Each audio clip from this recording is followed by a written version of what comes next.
minutes late today because some of my apps decided they would rather not work than do their job. I couldn't get my thumbnail out. I couldn't get anything fucking working. It was basically just a big nightmare. And now as long as whoa. Now as long as chat and everything works, I really won't have much to complain about. But we gotta make sure everything works. We're getting Twitch open right now.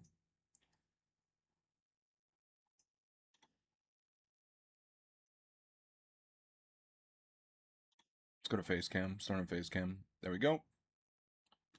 Just need to get Twitch open so that I can see the stream and make sure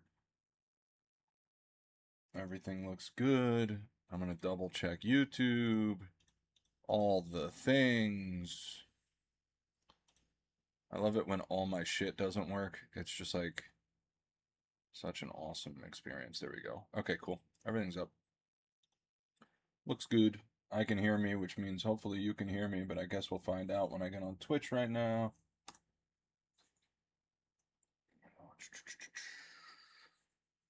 Use up all of my bandwidth.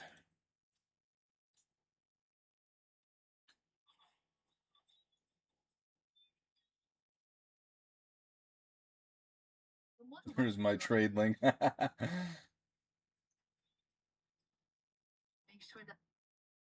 Yeah, I'm probably gonna compare a lot of stuff to Pokemon today. It's gonna be a little different, so um but I also want to talk about some of the skins that are a lot rarer that nobody ever talks about. Like there's some of the rarest skins in the game and they're just completely overlooked. Whether it is, maybe they're not the best looking or, maybe just people haven't heard of them. No, I know you're joking, dude. P90 Faceit skin.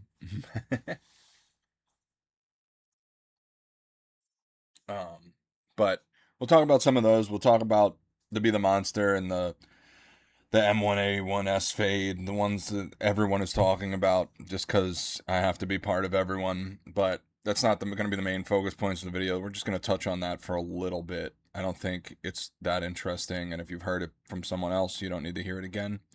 Dupe Karambit knives. Yeah, the old dupe skins. There was modern dupe skins too, but again, not the most interesting thing in the world. I'm hoping that this will at least be like a little bit educational for people that, are interested in what actually is rare and what's not. Um, I mean, the parallel I'll draw to Pokemon is like I have some graded Skyridge cards. Yeah, I know. Oh no, education. I have some graded Skyridge cards. Like, I'll go grab one. 1 second.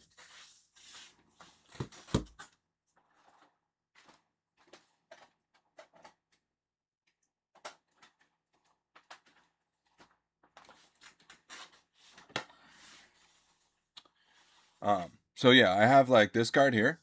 This is CGC9 Lapras from this one was from Skyridge. But like stuff like that in the Pokemon scene is very, very rare. Like you're talking a population of like 200. But if you compare that to like a Moonbryon or something like that, the price isn't even close. Even though the Moonbryon has like 22,000 printings in a 10, and that one there's only like 200. Total graded, not just 10, just total graded. There's like maybe, well, I guess 200 on PSA, so probably more realistically like 500. Oh, you should find that. But comparatively, you compare that to something like a Moonbryon, where like the population is probably like 50, 60,000, if not more. I'm using the numbers from PSA alone. Um, and the prices don't make sense anymore. Now I understand there's much greater demand for the Moonbryon because people getting into it more recently have seen that drop and so on and so forth. But I'm going to use this to draw a direct parallel to Counter-Strike. Give me a second. Let me pull up, see his float. And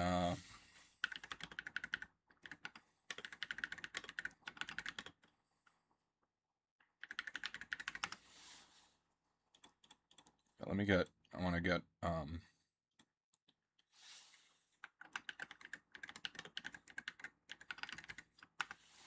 just pull some stuff up.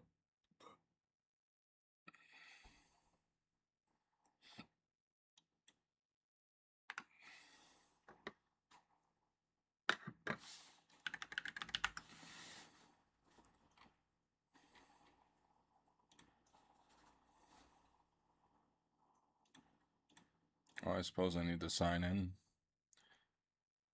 You know, why is this retarded? I already have an account. I just want to see.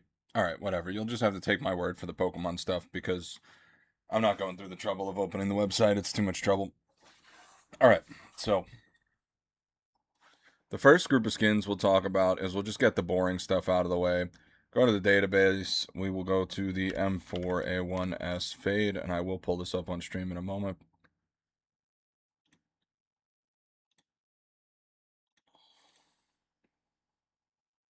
Okay, yeah, you could see this on the mobile screen too. M4A1-S and Fade. And you'll notice the price of this skin has like crashed lately. I think it's almost down to like $200. And the reason for that is there is 115,000 of them. Actually, I'm blocking that right now, so we'll just do this. You can see it there now. 115,000 of them, which is just too many. I mean, you know, supply and demand be damned. That's just too many skins. But if we go to something like the Be the Monster that has a full float range, and I will still admit that there is a lot of this skin in the game. There's 88,000 of them. At least the price can be mitigated by the fact that there's only like 14,000 of the factory new ones. And I do think even with the supply growing and there being plenty of items to be traded up to this, it's still slightly undervalued at the moment. I believe right now they're trading around $500 or a little bit less. For factory new, like just let's do buy now prices. Yeah, $400. The cheapest one's $400. You can buy now. I think this is a little bit undervalued. I think people are overestimating how much of a crash the actual market's going through. But to further explain that, supply and demand don't necessarily, equate to anything. Is if you were to compare this to something like any of the lore knives. I mean, take your pick.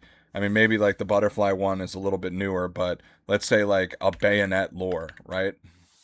So regular bayonet lore in factory new is like $400. This would be the same price as that AKB the monster. And then if you go to the database for factory new bayonet lores, it typically shocks people how rare this knife is. Just so for those of you looking at the mobile view, I'll show you there is less than 2,000, 1,300 all together. How do they dupe skins? It was a customer service exploit. That was how they dupe. The dupes were all customer service exploits. They were like people were reaching out saying they got scammed. It was all, even the recent one was the same thing, and that Valve employee got fired. They had like a temp employee because of some reason, and then that person had duped the skins. But that's pretty much how it works in all cases. But yeah, if you were to compare the Be the Monster to the Bayonet lore, I mean, I'm using the lore right now because I think this is a good looking knife. But like you can see here that it's not even comparable population wise. I mean, there is more than 10x the population for the AKB the monster, and this is a knife, There's less ability to trade up for this. There's less ability to get this in general because it's out of an old case. It's not out of anything new. So even the skins that do trade up to it, a lot of them have either already been used in trade ups or so like this is a very rare knife. You could even like black laminates. We can go to something that doesn't look as good. So like we'll just stick with the same category. Bayonet black laminate. How many black laminates do you think exist? In total, there's 14,000. So that's the same amount as fact new AKs for the Be the Monster. But if I limit this down to fact new, how low do you think this number is going to go? There's 300. Less than 300. That's including Stat Track. 300 factory new Bayonet Black Lambs. That's incredibly rare. That's like has to be one of the rarest skins in the game. I'm going to put that in perspective. Black Pearls are the rarest gem finish. And if you want to compare Bayonet Black Pearl 1-to-1, it's the same amount. 267. So Black Lambs in factory new are as rare as a Black Pearl. There's as many of them in the game as Black Pearls are in the game. And this is something that like nobody's looking at. You want to get into even a rarer category of knives? You go to ultraviolets. This is a little bit more well known, but I think the current generation of people like probably don't know this. You go ultraviolets.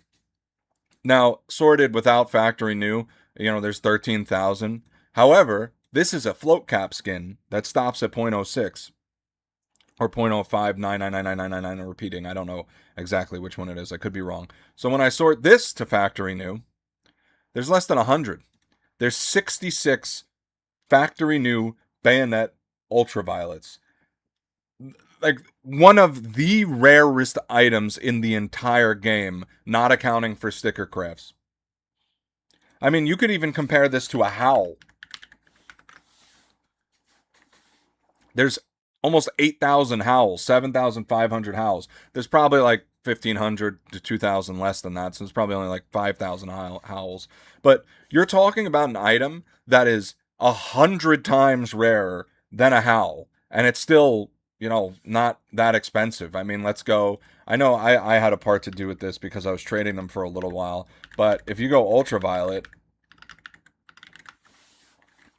and you look at the fact new skins that are here, they're pretty affordable. I mean, all of these are hyper rare skins. They are like there's not that many of them that exists, and nobody really talks about it. I mean, I was buying and selling this recently,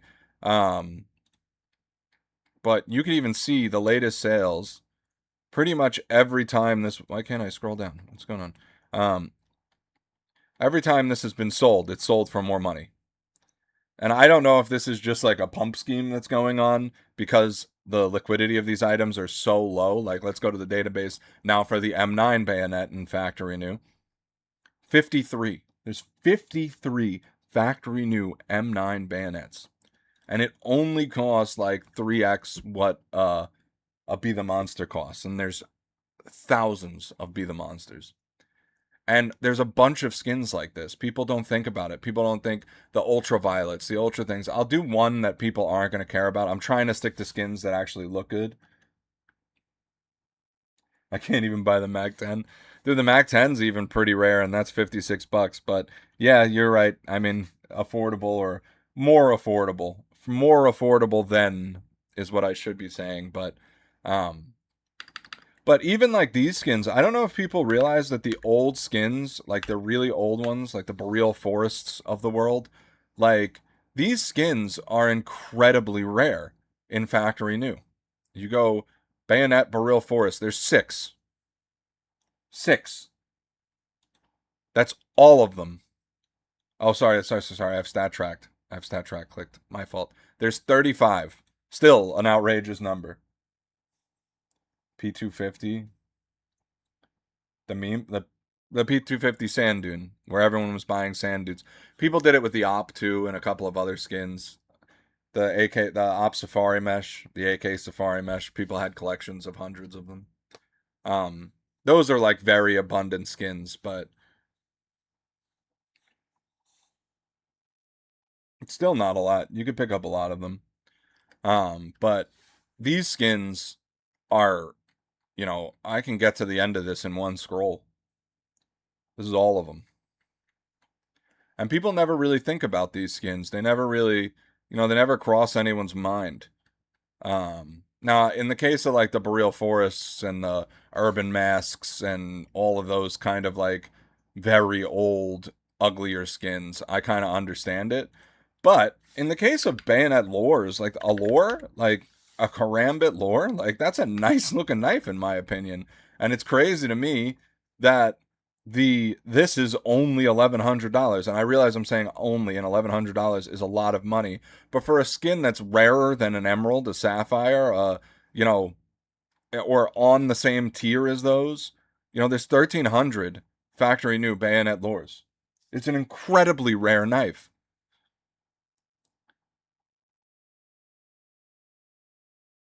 Yeah, it's not only a cool knife, it's an incredibly rare knife. And you're talking about the modernization of Counter-Strike skins becoming less and less rare because like obviously there's more and more people playing. If there's really, what's the last Steam chart?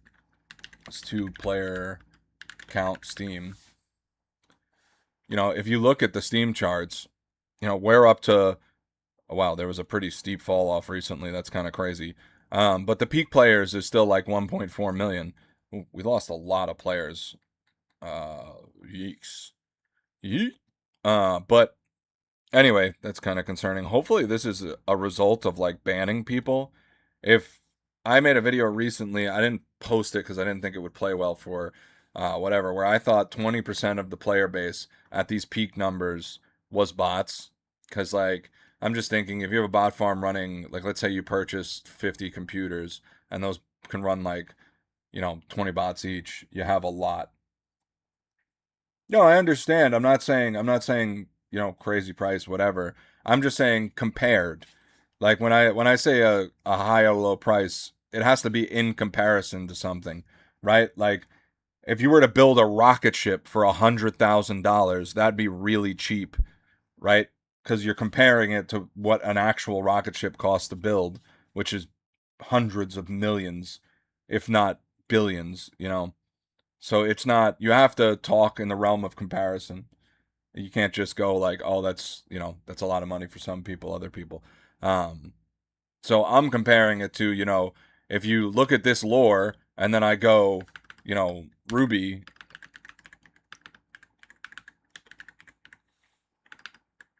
Karambit Ruby, and there's the same amount of rubies as there are lores, but a ruby costs $10,000. That disparity is strange. It looks like it's actually closer to like $8,000. Well, all of these high ones people are selling for ridiculous prices, but there was one for sale for less than 10. Where was it? All the way up here. Yeah, this guy's selling this really low float ruby for 9. Um, but like this being $9,000 and then a lore being 1,000. Meanwhile, there's not enough lores to go around.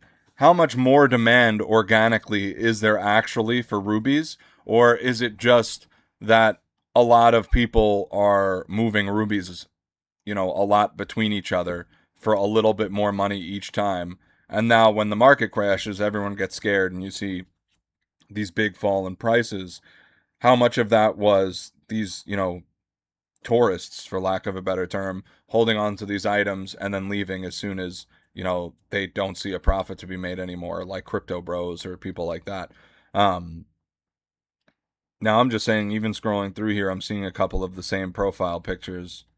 Not to say that they're the same profiles, but I do think some of the hype around a ruby being a ruby is just the fact that it is perceived as the highest of tier of tiers.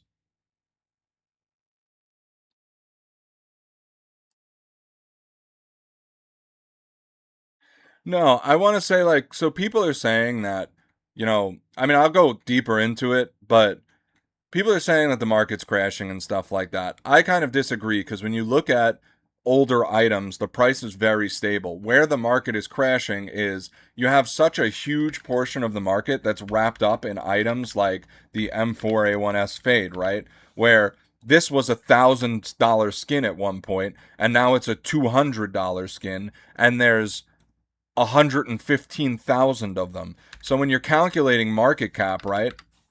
So I'll go to the calculator, and we lost $800 on each of these skins, right? So actually, let's just do fact new because this way it'll be a 1-to-1 comparison. So there's 114,000. There is 114,000 fact new M4A1Ss paid, right? So we're gonna multiply that by 800, which is like about how much they went down, and we lost $91,200,000 worth of market cap in the A1S alone. So it's like, is the Counter-Strike market crashing, or was the price of one or two items just way too high, and then the correction of them coming back down is just equalizing the market? Because if you compare it to like the price of, like I said, any one of these skins, and I go to like 1 year, it's a flat fucking line. There's no crash. What crash? All time, no crash, nothing. It's a straight line. There's no. Maybe it went down a little bit here when the market crashed in, like when the trade changes update and all that shit happened. But like, it's a flat line. There's no crash. There's no. Everything's a lie, right? You have to go to these hyper produced skins that were hyper inflated in price to find the actual crashes. Like when you go to market, and I go to the M4A1 fade, for example, and I go factory sales graph, and I go 1 year, this is where you're seeing a crash, right? Like all time. This is everything's going down here because they were, $800, and now at the peak. Even if you take the average of 500, let's say that this is a $500 skin, it's gone down to 300, and now we've lost $300 in value. Well, 300 times 114,000 is still $34 million of market cap.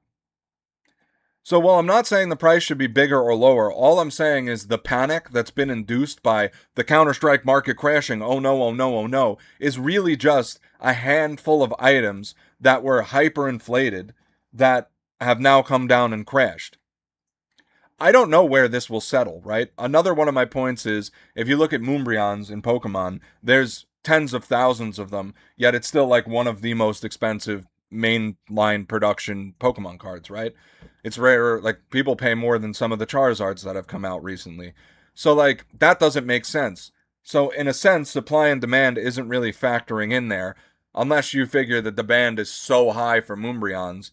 But like also, I don't know that it is, because I've gone to conventions and I've seen things, it's like the felt hat Pikachus where like vendors are just hoarding them and hoarding them and hoarding them. And like the same thing was happening here with the M4A1S fades, where bot farms were hoarding them and hoarding them and hoarding them. And then they probably just unloaded them all at once. So it's going to take a while to figure out what the price of an M4A1S fade actually is. You can't just rely on, oh, well, the price has crashed and, well, there's so many of these, like, it's not as simple as that. Not everything boils down to supply and demand. Because, again, there's some skins where the supply is so incredibly low that, like, you would think there's some niche collectors that would still be interested, but they're still not getting bought up. And when they do get bought up, they're getting bought up. Because, like, again, if you compare this to, like, let's do the M9 Bayonet Ultraviolet, and I go factory new here, and I look at a sales graph, right? Scroll down here and do all time. Like, this is a line up. Granted, it's one sold like every 3 months, but it is still a line going up.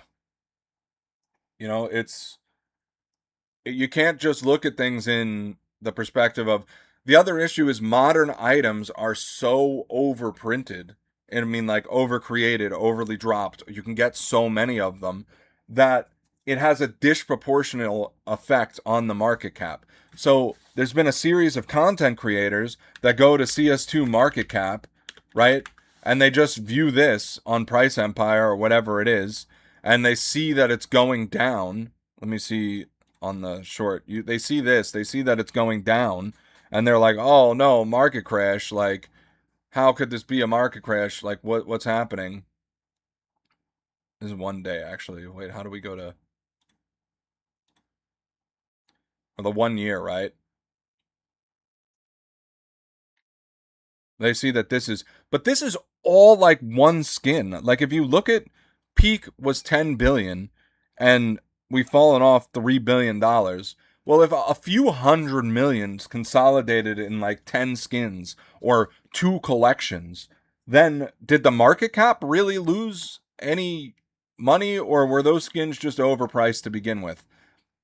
Right? Because you're talking about skins that represent a disproportionate percent of the CS2 economy, affecting the economy. It's like when Nvidia crashes, it pulls the S&P 500 down way disproportionately to all of the stocks that perform in the S&P 500.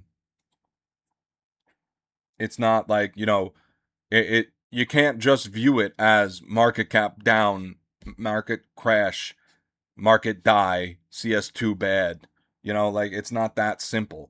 When you look at the overwhelming majority of skins, there haven't been that many changes in crashes. Like there hasn't been that big of a crash. Like even like AK Redline is one of the most liquid skins in the game. And let's see what that, looks like. We'll do, oh, there are no factory new. We'll do Minware just because Minware is Minware. Go all in, dude. This is one of the most liquid skins in all of history, and the price hasn't changed in like 3 years. All right, since like 2013, the price hasn't changed in like 2 years. 2 years, yeah. You're talking about nothing. Like people are panicking for no reason. That's my point. The point is that there is no war in Ba Sing Se, but like there's actually no war in Ba Sing Se. That people are looking at only the new items and then making a judgment based off of just the new items. The old items aren't being affected. Because like I said, if you have like if I go to Redlines, right? It went up a little bit. I mean, it steadily went up with like, things get more expensive. But like for the most part, you can hardly even see it. But when you look at this, right, there's 800,000 red lines. The price has settled over the years, Sure, if you look at minimal wear, there's going to be like it's going to be a pretty rare item. Actually, no, there's 41,000 red lines. They still maintain a price. The Be the Monster, I personally think, looks a lot better than a red line. So the price decline doesn't make any sense to me. There's 40,000 factory new Be the Monsters. Why are they not maintaining their price? Is it because they're still in the pool and there's no confidence for, I can't give you all the answers because I don't have all the answers.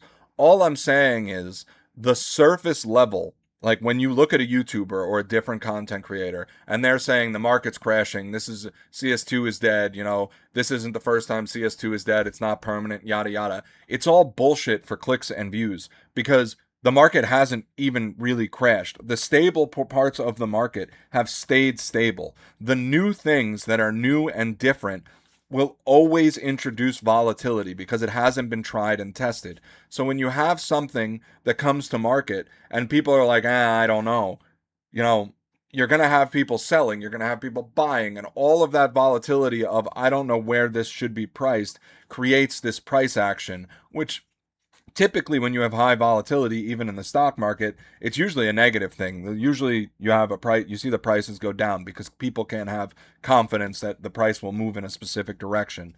And like, that's when people start selling options contracts and, whatever. But like, we're not going to get into the stock market. We're talking about the Counter-Strike market. So in this case, you have something with a huge population that has been very stable in price, that hasn't crashed. And then you have these new skins that have a high population that are crashing because all the YouTubers, and it's right, YouTubers weren't as popular when the red line was establishing its price.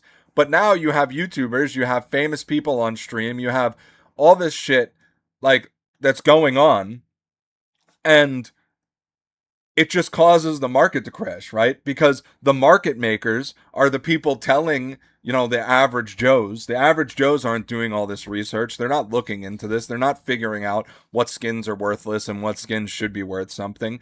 And that's what's deciding the market. So when you have a public sentiment of the market is crashing, then the market crashes. However, all the old heads that are holding on to random AK redlines or random skins that they've had for years, and they're not willing to sell it for prices that are under whatever, whether it's under that they bought it for or more than 20% of less than they bought it for, they're not going to like budge on that price. And then people still buy it, which means that there's still price movement. But with the new skins and this generation needing everything to be right now, and I'm a YouTuber and I tell you can profit off the battle pass, you can do this, you can do that, and then you hear it as a viewer, you're going to be like, oh, I can make this happen. Then you do it. Too many people do it. The market can't handle that level of, change in such a short period of time, and then it causes these huge volatility spikes which crash the market. But in 2-3 years from now, what do you think the price of the Be the Monster is going to be? Of the M4A1S Fade? It's not going to be $200.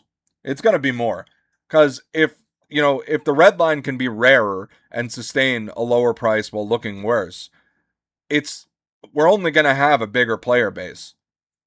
Now, the one thing I will say about the M4A1S Fade is it only comes in factory new. There's a little bit of minware, and that population is a size likes of which we don't really have a point of comparison for.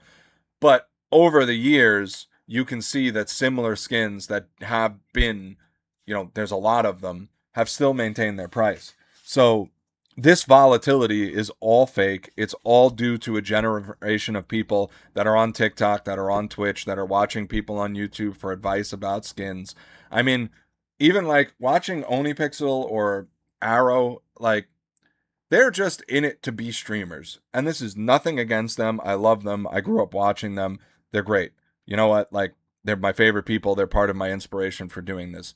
But like, it's not like they're experts on, the volatility of collectible markets, right? Like, or the analytics of collectible markets. They're just engaging with chat. And that's different from studying a market and being like, this is why this is happening. Because I still watch their streams. I mean, Arrow will go to, okay, we'll look at, M4A1S fades, and we'll be like, oh, can this really sustain whatever price tag it had at 115,000 copies? And he'll talk about that and going back and forth with chat about it. But it's not like he's analyzed this against something else. That's where I have an issue with some of that content, and why I think it's kind of dangerous to be talking about it when you're a content creator with a lot of followers. Now, at the end of the day, it will end up making no difference. The volatility will sort itself out, and the market will decide the price for itself with or without the content creators. But I do think having all of those people say those things, and then people having things like the M4A1S Fade, especially it being a newer skin with newer players that haven't been in this market for as long, and now they're panic selling, you kind of get into this territory of, what's real and what's not. And you can see that the majority of these huge market changes that are causing these crashes are on very specific skins. New knives that were dramatically impacted by the trade update. New skins that were sold in the armory and kept available for way too long.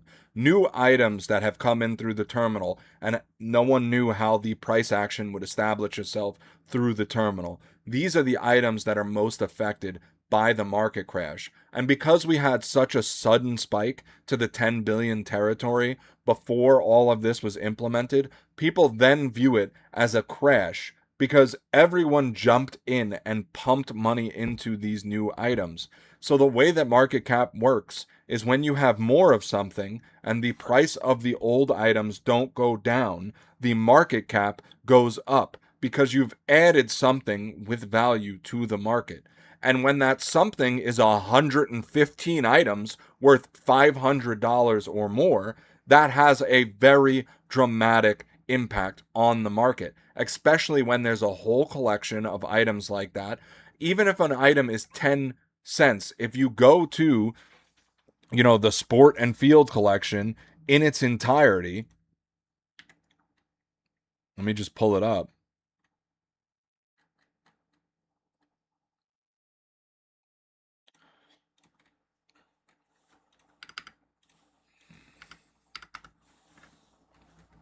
Okay. Well, I like the new system where like you can type in certain things, but sometimes it doesn't work the way that I feel like it should. Um, so anyway, Sport and Field. Go here and you search. Well, there's 24 million items that were introduced in this collection. Even if they're $1 each, which they're not, but like they do vary. Like if you average this, that's $24 million added to the market cap. And with 115,000 of these being of the $500 that it was when it released or peaked at after it's released, you have to imagine that the pinks were at least on $50 somewhere in that neighborhood. And how many millions of pinks were there? Or hundreds of thousands of pinks were there? So that's another 10 of millions of dollars in the market cap. That all gets erased when this skin crashes, because as the skin crash, the entire collection will crash, because it doesn't make sense for the lower skins to maintain their price at that point, unless something is particularly good looking.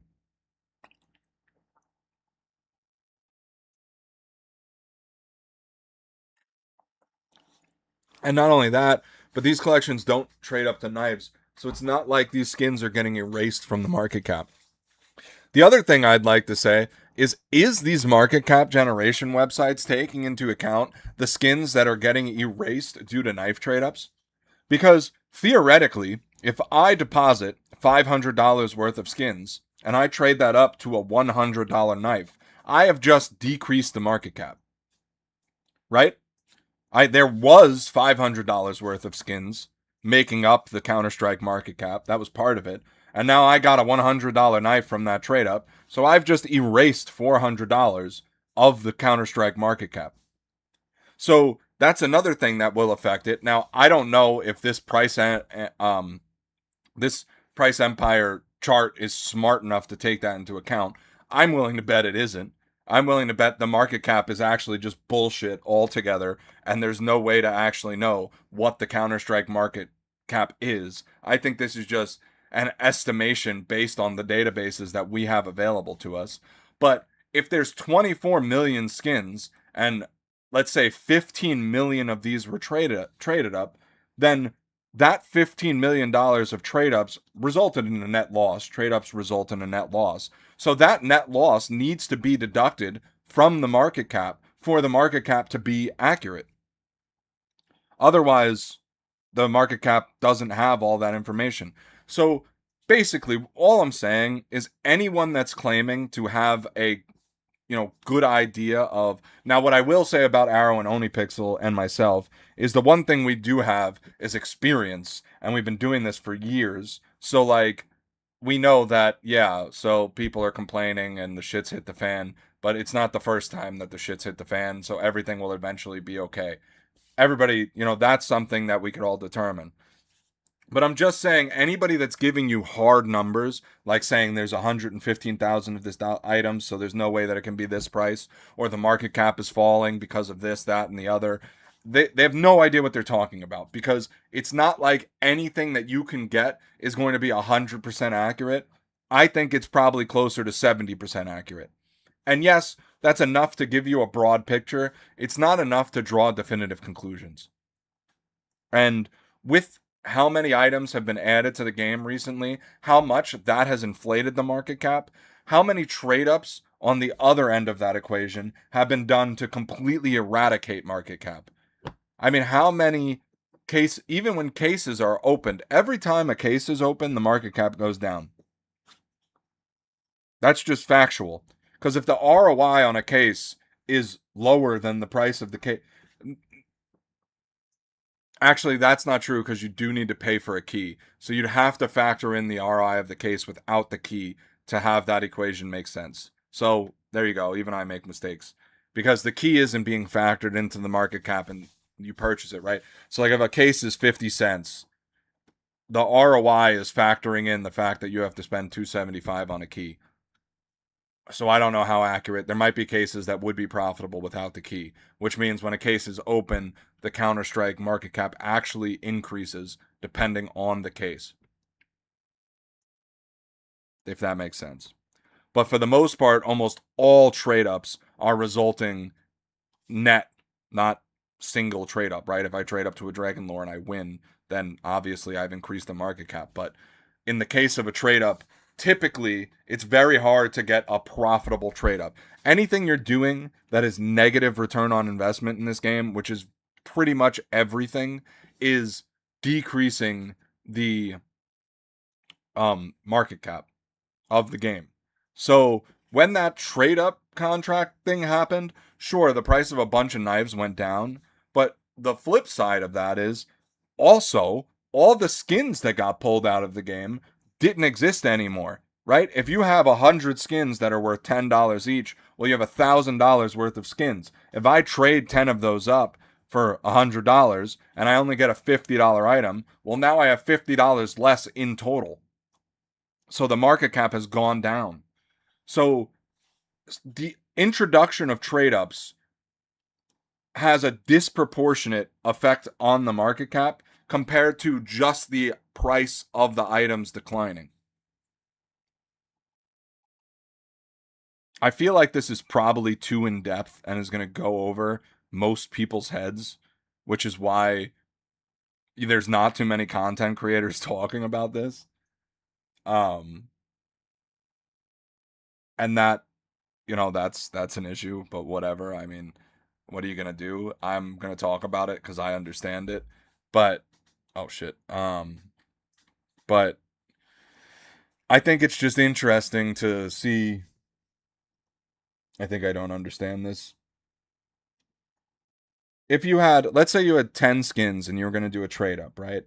The value of the 10 skins is $100, right?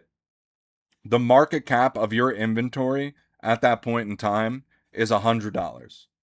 So you click the trade up button and you get a $70 skin. Well, now the market cap of your inventory is $70. You just lost $70. Like you just lost $30 from your personal market cap.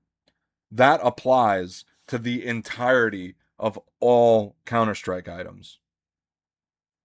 Did I simplify that enough?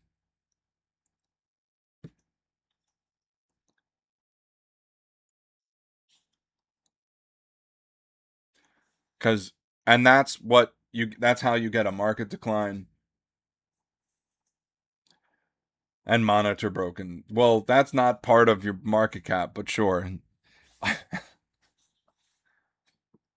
But this is why, like, a lot of YouTubers, even though they're confident that the market will be fine, and I agree with them, the way that they're drawing that conclusion is fundamentally flawed. They're just drawing the conclusion based on experience.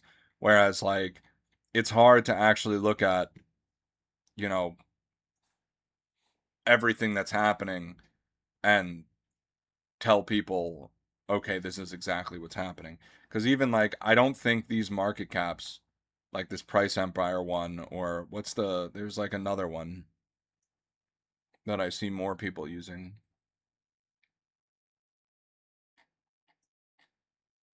It's like something fire.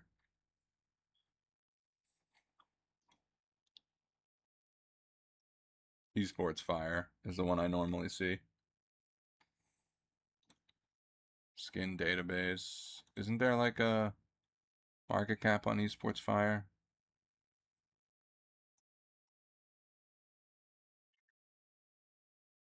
Yeah, like this going down. I mean, the cases is pretty like solid evidence of a crash, but like again, I want to know how they figure these numbers. Is it written anywhere?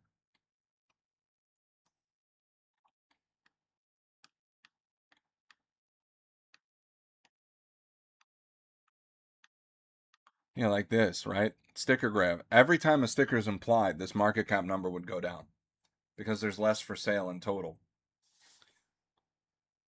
So how do they, like how does this going down is natural if the price doesn't continue going up proportionately.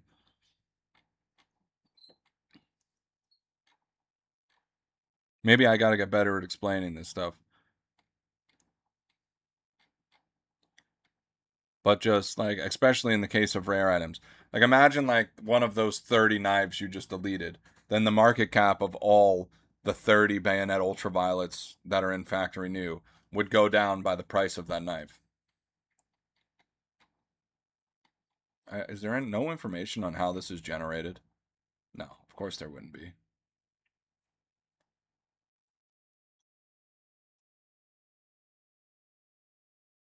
Yeah.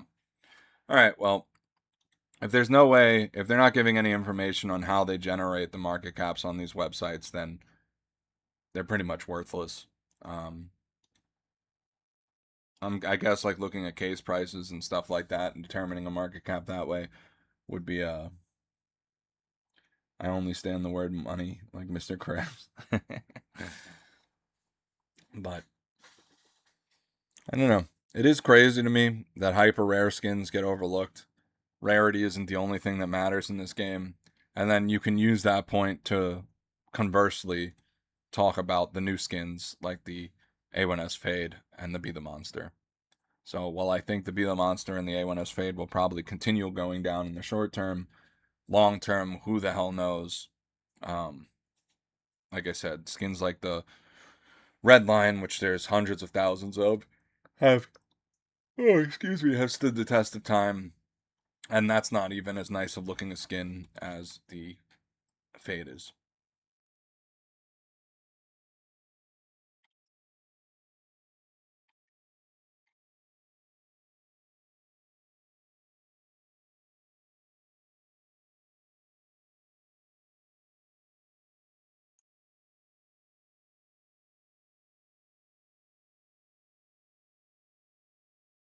What? He wants to boost on Face It? Like he hasn't played Counter Strike?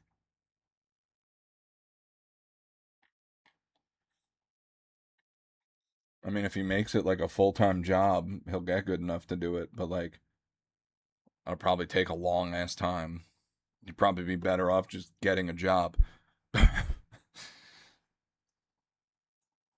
I mean, I understand it's one thing if you have like 5, 6, 7,000 hours in the game and you're like, all right, well, I need money and I'm in financial trouble and I'll boost for the sake of boosting for money. But to like not have anything to do with the game and then decide,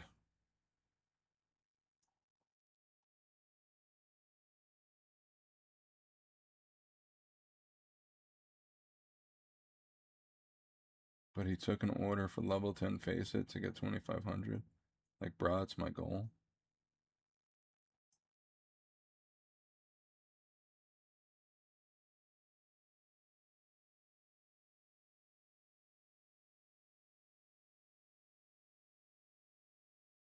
And I don't,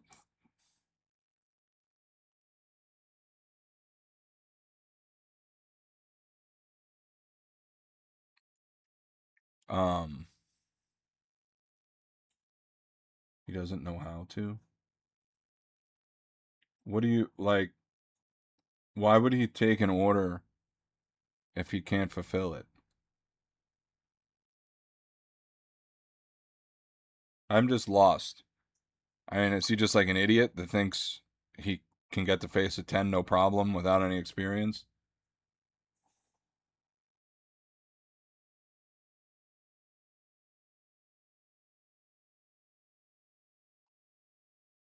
I mean,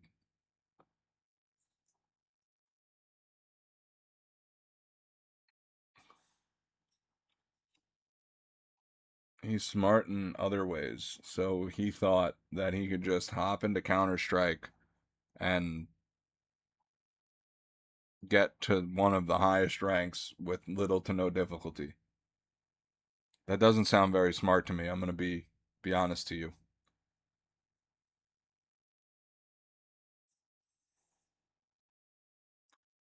Okay, gotcha. I'm still gonna stick with he doesn't sound very smart to me based on just that, but uh uh cuz like overestimating yourself is not a quality of intelligence or an intelligent person. Cuz usually intelligent people are very critical of themselves. Cuz like there's this math problem, right? Where hold up, I'll get it up on paint.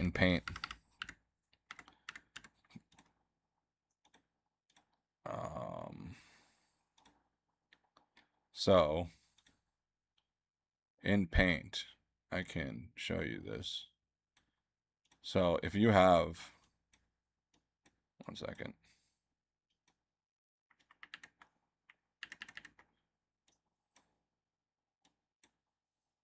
All right. If you have a circle, right? And this is everything you know, right?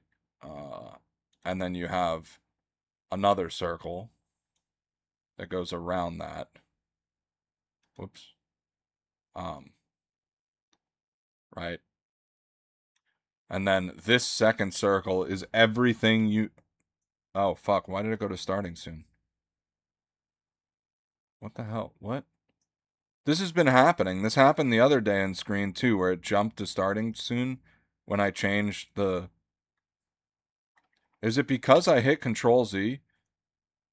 Yeah, it is because I hit Control Z. Why? That's not my command for the starting soon screen. Whatever. I honestly, it's kind of fucking exhausting.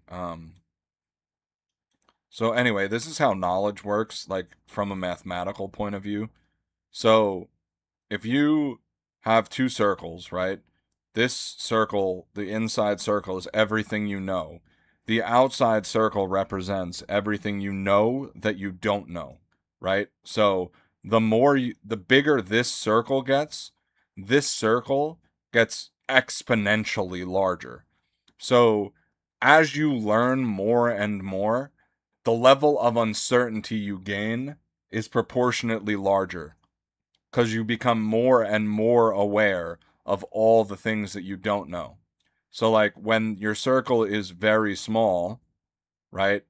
This circle is also very small.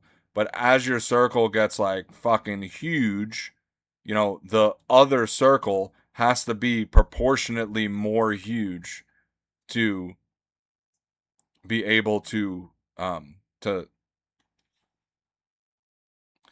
surface area in this space. It's hard to do in Paint because I keep making the circle too small. I should have just scaled the first image up and down, but anyway, that's why, if you're looking for a sign of intelligence in people, them them being uncertain of things is typically like, the defining characteristic of intelligence because you know that you don't know more than you did. But yeah, he can't do this boost. So like, I mean, I'm just curious what happens when he can't fill the order. Like, is he gonna get banned from whatever platform that they're buying and selling from, or like, is this just like a post on Facebook or Reddit or something that he asked to fulfill, or how does this work? Okay, no, he'll need a refund. Like, what happens if he doesn't? It's on El Dorado. Okay, so then he'll just get fucked on El Dorado. Yeah. I haven't used El Dorado for anything besides like gotcha game balance.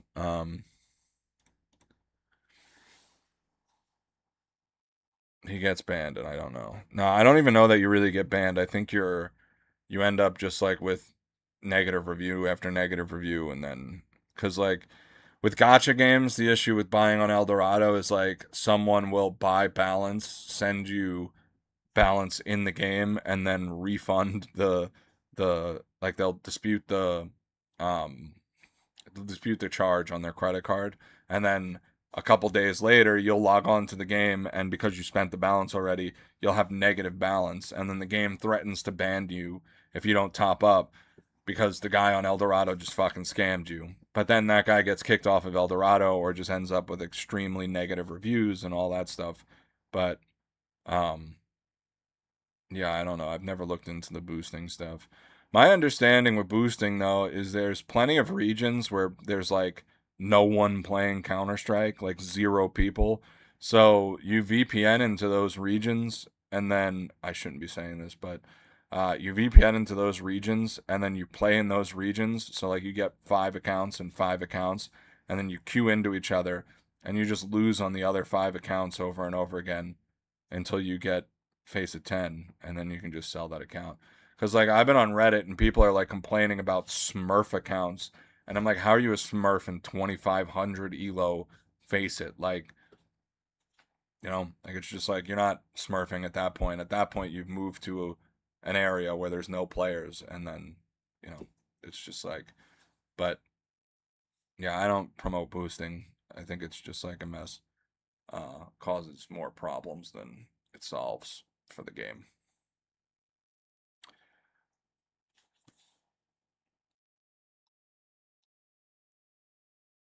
But, you know, do what you gotta do, homie.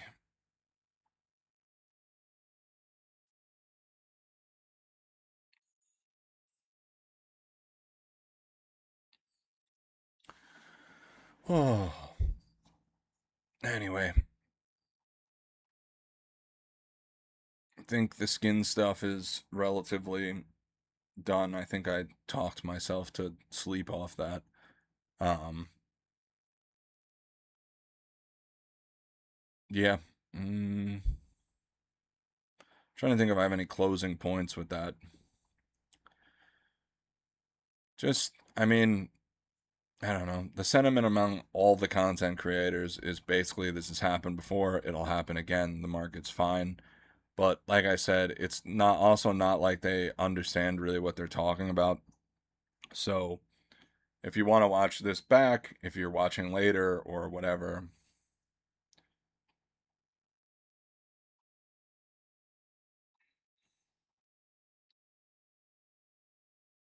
I gotcha. I mean, like I said, the pay services and stuff on El Dorado, that's what I don't think. I think like it just I have like this conversation goes into like overarching problems with society. So like even in the case of streamers, like it is like, like the current mob mentality promotes you being a fucking moron, right? Like the people that become famous either have to display opinions of stuff that they don't really believe, which ends up calling, like it gets called into question later and then they can't defend it. And then whether or not, these mainstream streamers are actually fucking stupid or not, I don't know. But like what you do for the sake of fame and the paycheck ends up compromising your integrity in some way. And it's the same with like boosting, just like on a way smaller scale.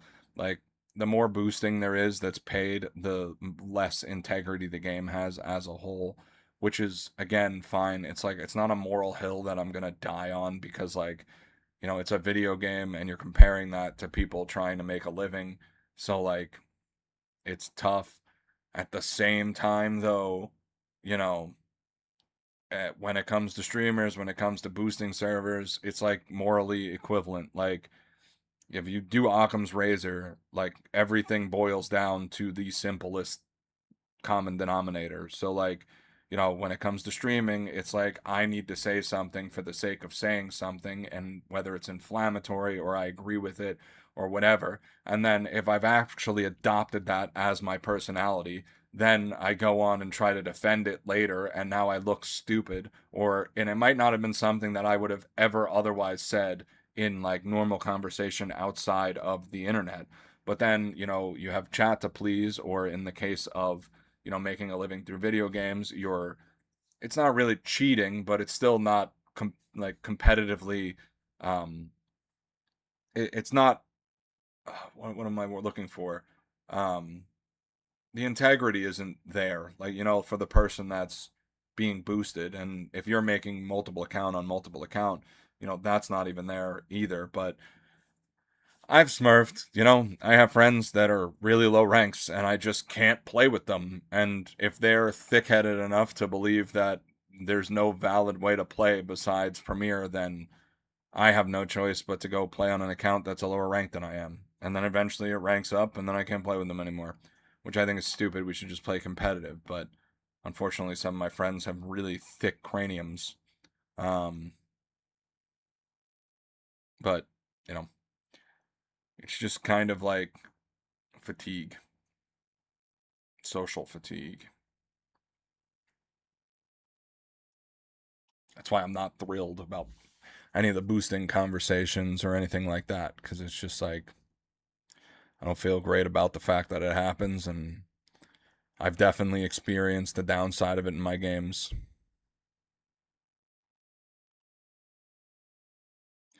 I don't know, man. Money isn't everything, which like I think some people discover too late in life. Uh, I made a lot of money doing sales, and then I realized that I was doing a lot of dishonest and not good things, and I just decided, oh, we're not going to do this anymore. Um, and yeah, I gave up six-figure salaries and all sorts of nice things that I had, but I wanted to try to live a life of integrity. Um,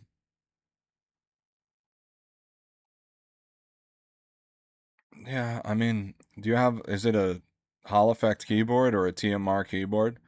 As long as it's one of those, you'll be fine. There's no real issue. Even then, like it's not as big of a competitive advantage as most people feel. Like I mean, I feel the difference. Like if I use my Crush 80 to try to play Counter Strike, I do notice a difference. But like even then, if it's what you're used to, it's not going to be like the definitive end be all end all of you being able to play the game well. Like, good peripherals are great, but it's just like giving you that additional 1% edge. Look, I can't buy a keyboard or anything because I need money for something else. I understand. That's why I'm saying I'm not going to hardcore judge you, but like I said, there's again like I'm privileged to live in the area that I live in where I have options. I don't know what your situation's exactly like, but at the same time, if you do live in a first world region or area and you have access to jobs, like normal jobs, and this is what you're choosing to do instead, then that's kind of like, you know, it's not great. It wasn't a great choice in my opinion. I wouldn't choose to do it, the same way I chose not to do sales.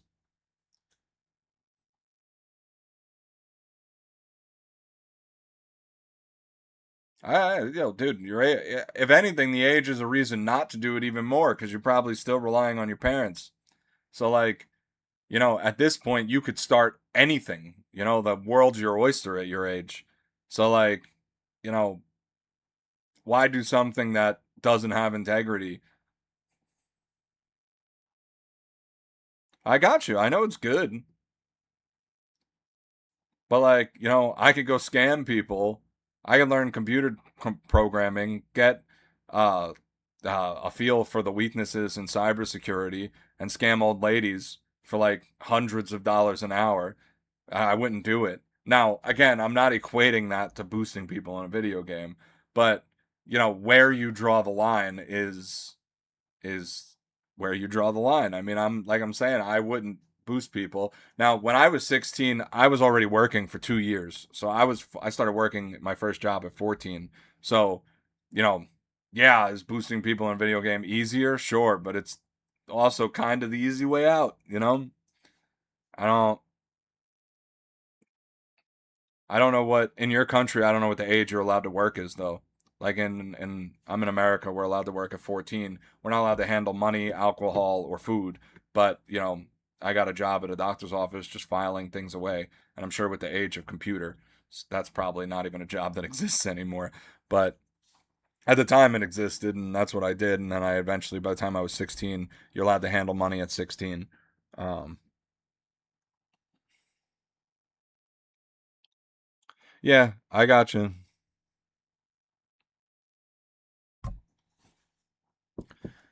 It's tough.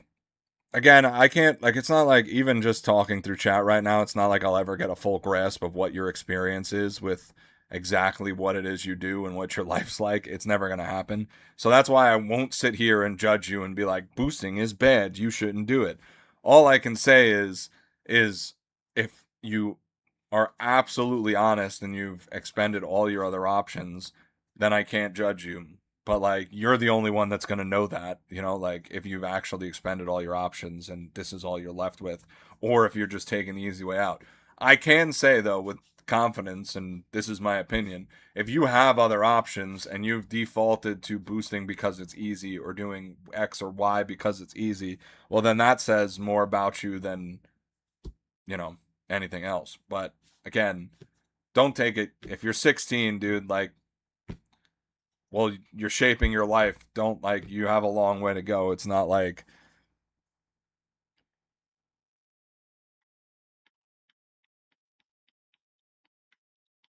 working on land, picking up vegetables.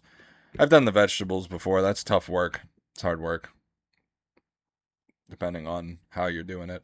Um, I've worked on a farm. I have also worked on cars.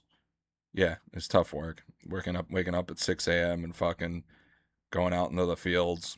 We actually had horses. We didn't even have tractors. I don't know what scale you're doing it on, but um, then we had to take care of the horses after and dinner after. Is a whole fucking thing. I know, like, you see my background, it looks like I'm part of modern society, but I've lived through everything and been through everything aside from like war, which whatever. I never joined the military. I should have, but I didn't. Uh, yeah, you need to start going to bed. That's the other thing you need to start doing, dude. Like, I don't know. I remember in Ireland, I was waking up at 6 a.m. to go pick potatoes or plant potatoes or whatever. And then we also had like other crops and stuff. And then we had, you know, it was a big farm. So we had multiple areas for different fruits, veggies, trees, etc. And then you had like the little, like, you know, like, I forget what they're called. The domes. They're like, there's a name for them. I can't remember. Uh, they're like little domes you put over the crop in certain sections. And no, 2 hours of sleep ain't enough, homie. Your brain's gonna start to fail. Your poor developing brain.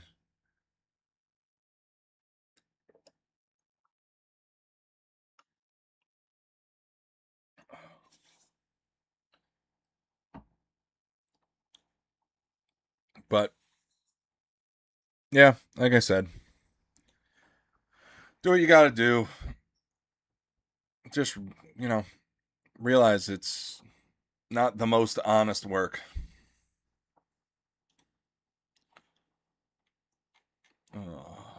Lost about 3,000 off the top of Op Gungers too. Those were like $15,000 not that long ago. But it's also all at the same time. It's all after that update, and then they all stabilized after. So I can't find the market crash anywhere. All these people talking about market crash, market crash, market crash. I can't find it. It doesn't seem to exist. It seems to just be a big lie.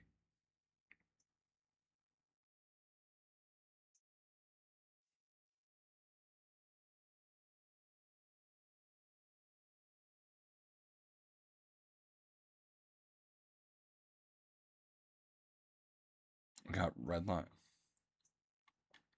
So I have time for everything now, but not sleeping. Good grades is good, but yeah, I don't know. I mean, I could look that up. Let's see. Polish red line. Is that what it's called?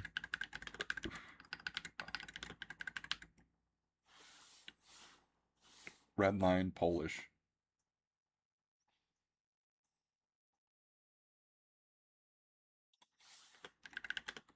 Good grades. Is known as a Szechwany Pasek, marking graduating with honors. Students earn a distinction of at least 4.7 or higher. I'm not even going to try to say any of that. Those words look not like words I can pronounce.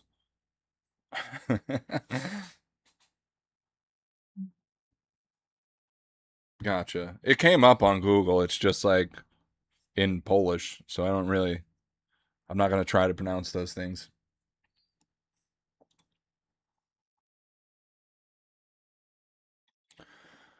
All right.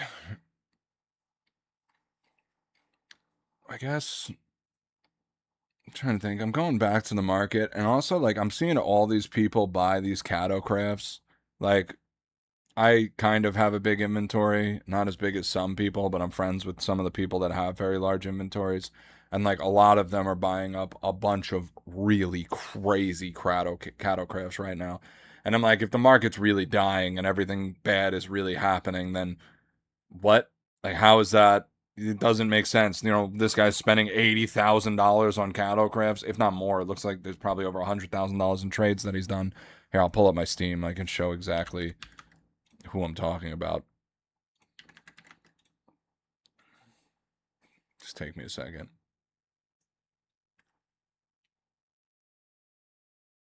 That's not the right Steam account. Maybe play a little Face It 2 later.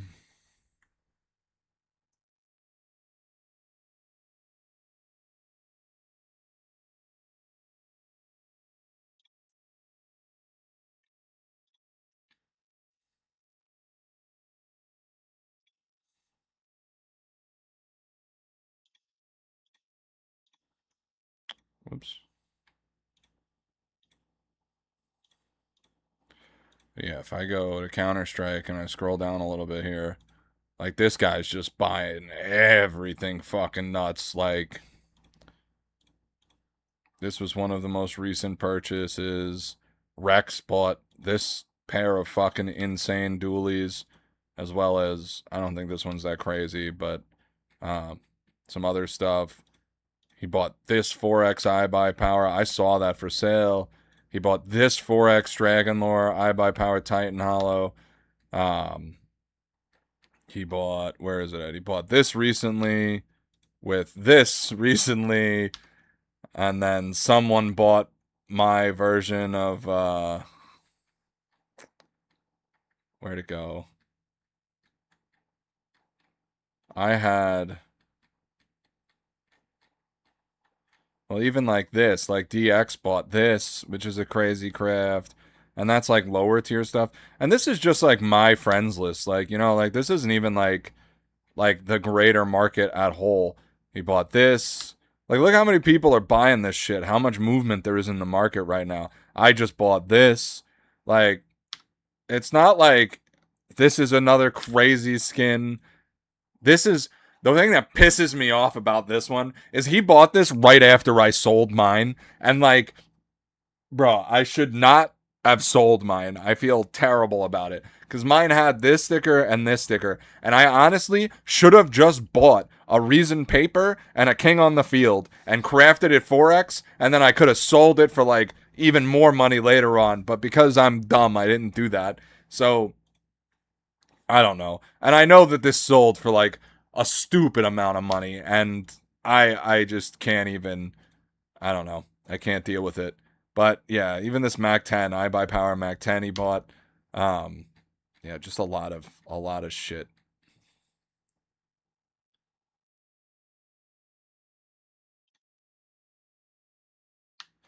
Yeah, and then he's making fun of me because I don't have all iBuy Power. Fucking hell. Ugh. Damn, dude. And I'll never get my other one back. The other guy is some Chinese investor with like a $600,000 inventory. So mine's just gone forever now, which kind of sucks. But you know what are you gonna do?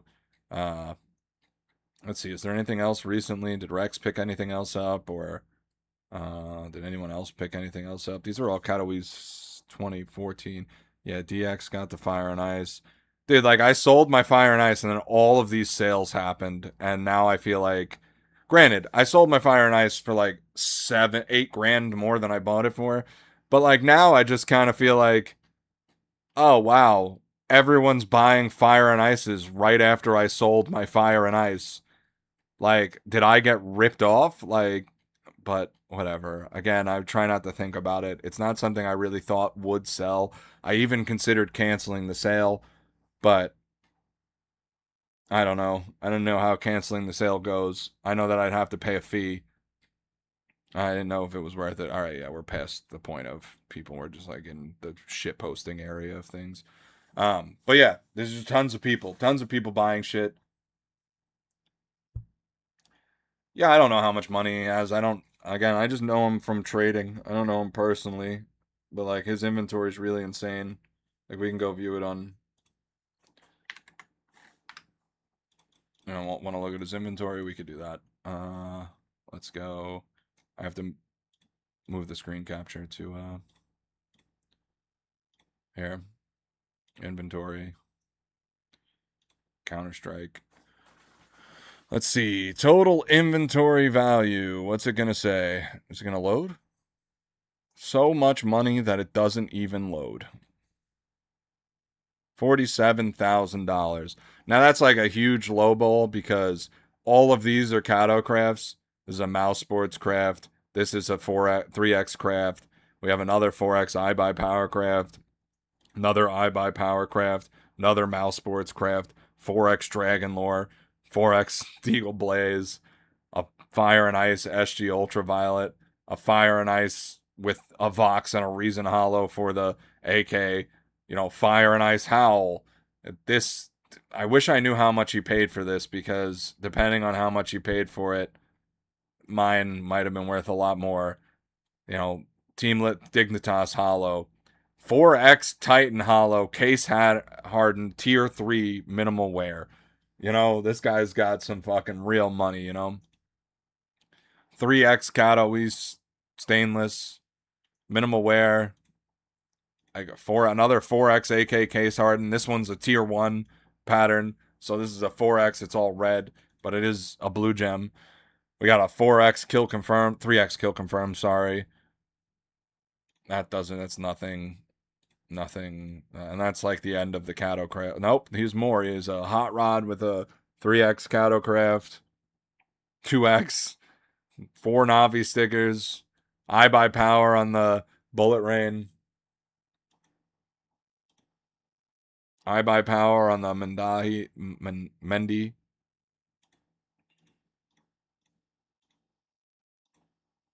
Double Titan Hollow on the SGO Abyss. 4X Craft in the Blood and the Water. 4X Craft on the Glock Fade. Yeah, dude, getting rid of my Fire and Ice was a mistake. It was the biggest mistake I've ever made. Granted, the money will allow me to stream for a while without really worrying about it. But what are you gonna do? I'm not gonna get it back. I don't have the option to get it back. It just kind of, it's gone, and I gotta live with it. But you know, he's got a crazy inventory. Rex, another one of my friends, crazy inventory. You know, I have a couple people with inventories like that on my friends list. When you get an inventory like that, people start adding you, and then you just add them, and then you have skins they want, and then you go back and forth. I mean, my inventory. We could do my inventory. You want to do my inventory?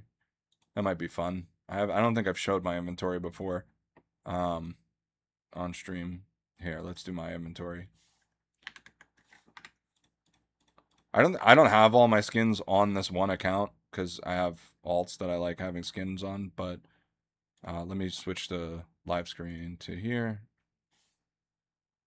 Why didn't I pick up Chrome? What the hell? There we go. Do my inventory.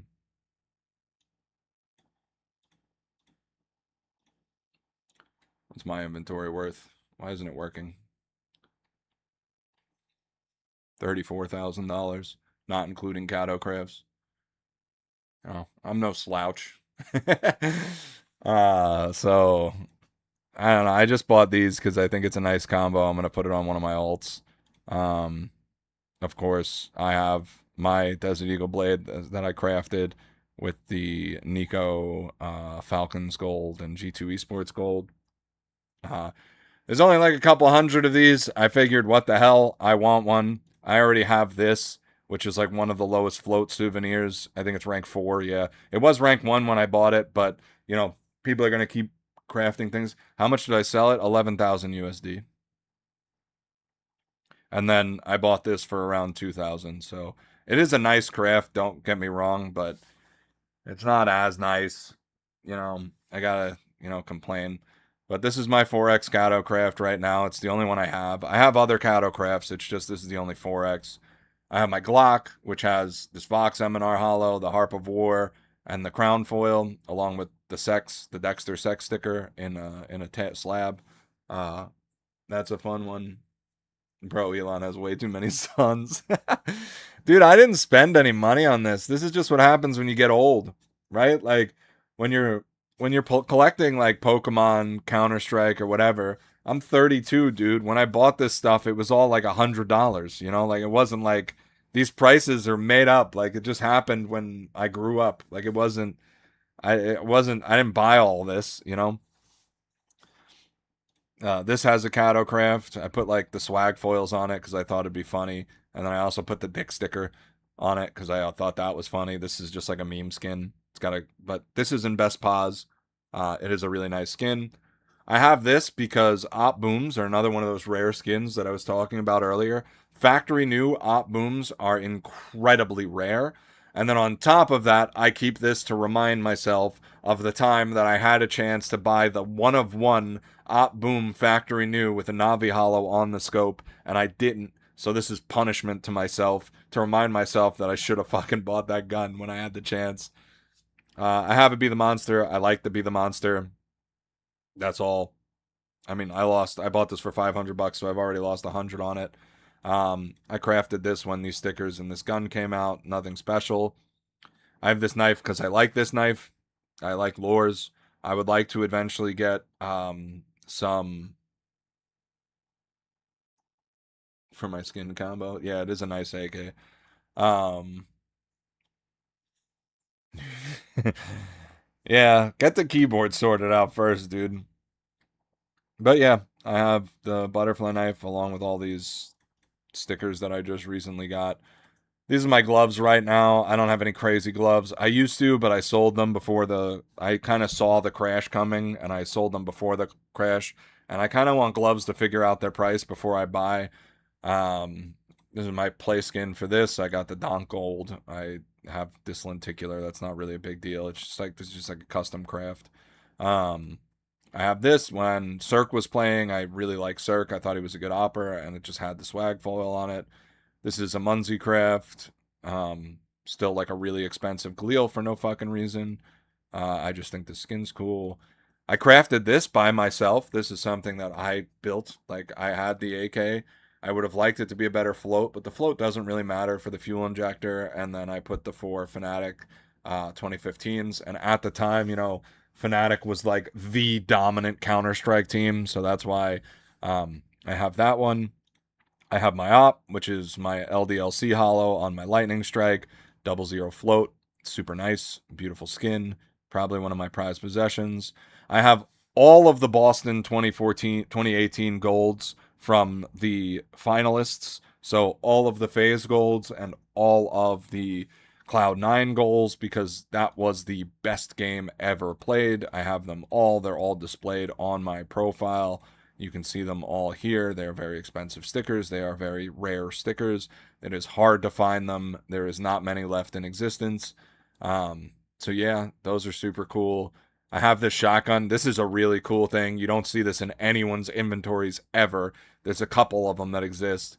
There's these are Katowice 2014 foils. So you had to get a souvenir from Katowice 2014. So I have my souvenir Nova Sand Dune that has my three Katowice foils on there, as well as the ESL skull in gold that you can only get on the souvenirs. I have a couple of these Boston Challengers autographed capsules to go with the stickers that I have for the whole team. And I mean, the Nico one is, I don't know why this says this is $9,000. It's definitely not worth $9,000, but whatever. That's just weird. It's probably worth like two. Anyway, yeah, Skadoodle, Tarek, Rush, Guardian, Olaf Meister, all the main. I bought this a while ago for like $20. It's got an LDLC gold on it. It's 00 float, P2000 silver. I figured if the P2000 ever comes into meta, it'll be a really nice play skin. So that'll work really well. Again, the Boston 2018 for the phase and the Cloud9. Do I have any more? The Stewie 2K. the automatic, Carrigan, all of the golds. I have them. I even bought the major sticker, so when I displayed it on my profile, you'll be able to see it. This is another craft I made that I thought looked really good, and then I contrasted it with this craft, the Discotheque, with the other 4 flow stickers in the other colors. This I was gonna sell when these stickers went crazy, but now I keep it as a meme because it's just to remind myself of the market manipulation that happened with these stickers. I want to name tag it something funny because, you know, yeah, it's just a funny skin now. Nothing to talk about here. 2015 Katowice souvenir, nothing really that interesting. I crafted this too. I bought these Boston Hollows, put them on my. I used to have like 10 of these, and then I just picked the one with the lowest float and the best pattern, and that's the one I crafted. Now, granted, remember when I bought these, they were like $70 each, so it's not like I paid $7,000 for 10 of them. I paid like $700 for 10 of them, and when they went up, I sold them and ended up buying a lot of the stuff I have now. My second knife that I use, just cool. Autotronics are also one of those knives that are really, really rare that people don't realize are really, really rare. So I like keeping it. Maybe it'll go up one day, whatever. I have my agents. The agents are kind of boring. I traded up to this. This isn't like something I purchased. I just was, when the operation was going on, I had skins that I got from the operation and I traded up and I hit the Glock Emerald. So that was cool. And then I put these stickers on because these stickers are really cool. I have storage units. Ignore those. I got this one too from an operation. Uh, this is like the only good drop I ever got from an operation because I got this as a normal drop. I didn't have to trade up for this or anything. So yeah, this one was cool. The Emerald Jormungandr, nice float, factory new, 6 skin. I just think this skin's cool. There's no cool stickers on it or anything. This was just one that I purchased for the sake of purchasing. At the time, it was when it came out, when the collection came out. I just wanted a FAMAS skin, and now it's $176. Go figure. That's just kind of how things happen. This is one of my oldest skins. I bought this for $50. It has a Titan Hollow on it. You could probably get like $1,000 for it right now. Skin's okay, but skill. This is what my friend told me. I was buying an MP9 skin. Yeah, I don't know. It's just a different part of the fun in the game. And then, I have these genuine pins because I intend in the major. You see the easy peasy one? That's this pin right here on my hat. So that's the pin in game. That's the pin in real life. And I use the code from this pin to get that to get that to get the pin in the game. That's how you get the genuine pins. So I have 3 genuine pins. I have the Wildfire, I have the Guardian, and I have the Easy Peasy. And those are all from attending majors. I didn't buy any of them online or anything. I just attended majors and got those. Then this is the last Kato craft, I think. I traded up to this 5.7. It's a blaze pattern. It's not really like anything great or anything. I have a couple of triple float, 0 float glove case skins, this being one of them. The other ones are in storage units where I have skins with 5x zeros or 4x zeros, like some of the lowest float skins in the game. Sparkles bought one off me once. That was fun. Makes for a nice little story. This is just, I don't know, Tech 9 fuel injector I purchased with what I think is one of the best looking stickers in the game, the MLG Columbus 2016 foil. I think that is like one of the crispiest, cleanest stickers in the game. Underrated. And then this is like the first sticker craft I ever made, and I just kept it forever. I just put these weird foils that are in one of the forever sticker capsules on my Scout that I had. And yeah, well, the Mac 10 only pixel, the 4X Reason Hollow that he got rid of, and now is worth a ton more. But yeah, that's my inventory. I have a little bit more. Like I said, like on my other accounts, I have skins on them that, some of them are actually kind of nice skins, but I just like playing with skins no matter what account I'm on. So I transfer stuff over. Also, like, oh, excuse me. I like trying to like make loadout within like what do they call it? Restrictions are like the birth of creativity. So like I like trying to build loadouts, whether it's in within like a certain price point or within a certain color scheme, or try to do like a specific thing. So like the account that this is going on, the whole inventory is black and white, aside from the knife and gloves. The reason I'm not doing black and white knife and gloves is because right now, as I said about the black laminates, and I showed you how rare black laminates actually are, the price for them is getting a little bit inflated. People are starting to try to manipulate the price because when you only have like 3 or 4 of a specific item for sale at any given time, it's pretty easy. Sneak you some skins. Nah, dude, I'm not. I'm not doing that. Uh, I don't have any need for anything right now. Oh, excuse me. I'm sleepy. Uh, but yeah, dude, I mean, look, if you can get some money together and just buy, like, so this is what happened, right? If you want the real, like, down low of what happened with Counter Strike skins, you only need to go back this far, right? Looking at my Emerald Jormungandr. My Emerald Jormungandr was purchased for like $70, right? When it came out during um the Norse collection, the Norse skins were, affordable. You could get an Op Gungar for like $3,000. And I know that's not affordable, quote unquote, but compared to the $10,000, $11,000 that it costs today, it is much more affordable. So when you purchase those, you had this giant come up that you received later. I do like COVID. But then what happens with that is you have the Armory Pass come out, which leaves the skins in the game for way too long.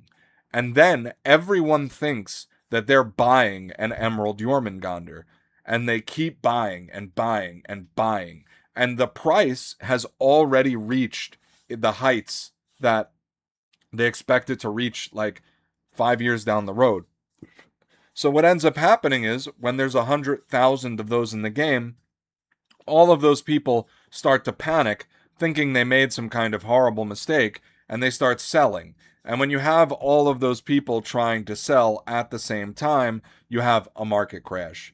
And that's what's happening in the market right now. It's not a great mystery. It's not, oh, what a shocker, the market's going down. It's that there's 115,000 of a skin that's dropped $500 in the last, you know, 7 months or whatever it is. I don't know the exact timeline. But that's what it is. When people are expecting to buy an Emerald Jormungandr and later on they find out that they bought, it's a dud, or this is leaving and then it leaves. I mean, it's the same thing with like this Icarus Fell. I had purchased this Icarus Fell for like $80. It's a $500 skin now or whatever it is. Um, I didn't know that was going to happen. It wasn't an investment. I just like skins. I bought skins. It's the same thing with my Pokemon cards. Like I didn't buy this with the express intention of it going up and being worth, $1,500. That wasn't the point.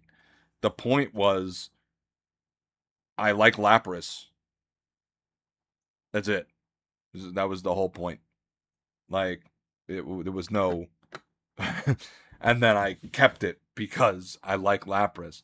But when you have people that come in with the investment mentality, they're not keeping things. They're trading things. They're trying to make profit constantly, and that fucks up price action.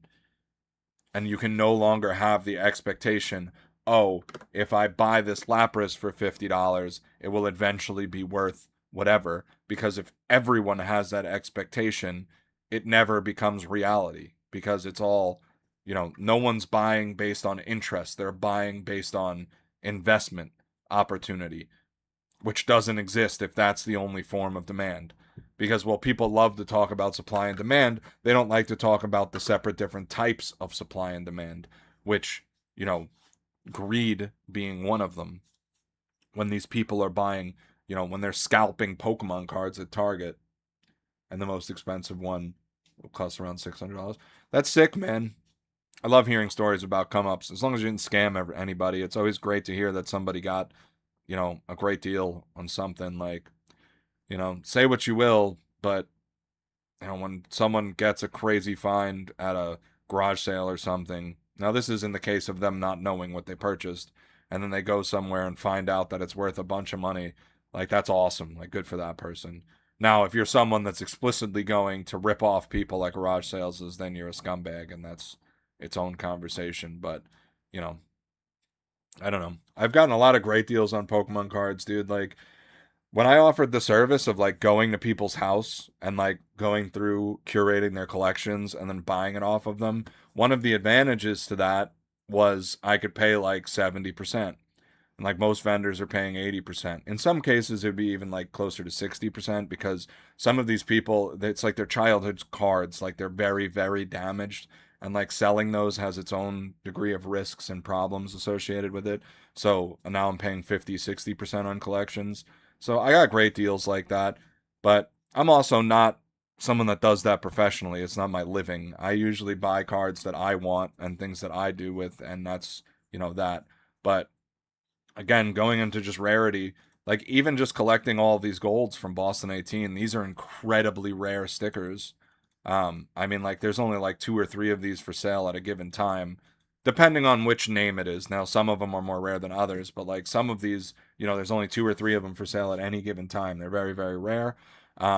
So when I was collecting these, I was being very, very diligent about trying to pay reasonable prices, like, you know, but now that I have them, these will die in my inventory. These will never leave my inventory. These stickers are now off the market permanently. This was the best game of Counter-Strike I ever watched, Boston 2018 Grand Finals, where Stewie stood up on the desk after getting that sick fucking clutch against the super team FaZe in overtime. The team that wasn't supposed to lose, the team that was supposed to go all the way, the best team ever created in Counter-Strike history at the time, and they just fucking dominated. Yeah, I know.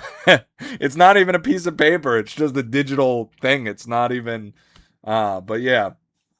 But I collected these. It wasn't the intention wasn't to make a profit. The intention was to remind me about an awesome moment in 2018, and now they're off the market. Like these will never, they'd have to reach like some absurd price where I could buy a house or something for me to ever get rid of them. They're never leaving.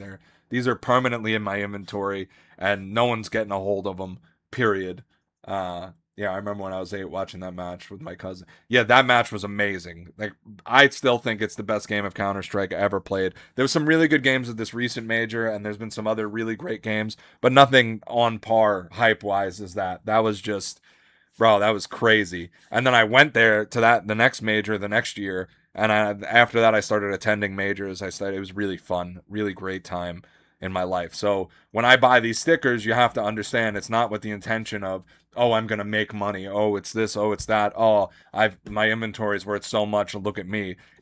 I just want the stickers to remember a cool part of my life. Like, it's not that deep. Um.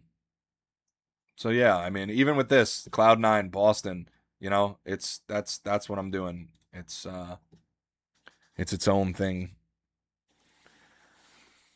But again, you can do that same thing, like if you like a certain Pokemon card, if you like a new collectible thing that's coming out, if make sure you really like it. Make sure you're not just buying it because of the FOMO, which is fear of missing out.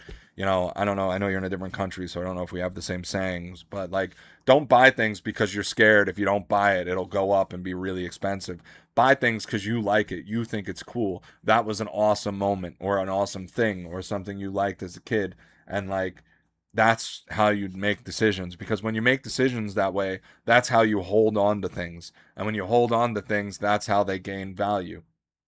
And it's the same thing, like again with the stock market. It's a little different because you don't want emotional attachment in the stock market, but you do want to hold things for long term. You want to make sure you're not buying things where they say if you feel excited and you're feeling emotion while trading stocks, you're doing it wrong. You're gambling at that point. So again, you can make this a business. I mean, I've bought and sold items before. Like, let's say I'm like $200 short for an item I want. well, then I'll buy and sell something until I make that $200 so that I can get the item that I want.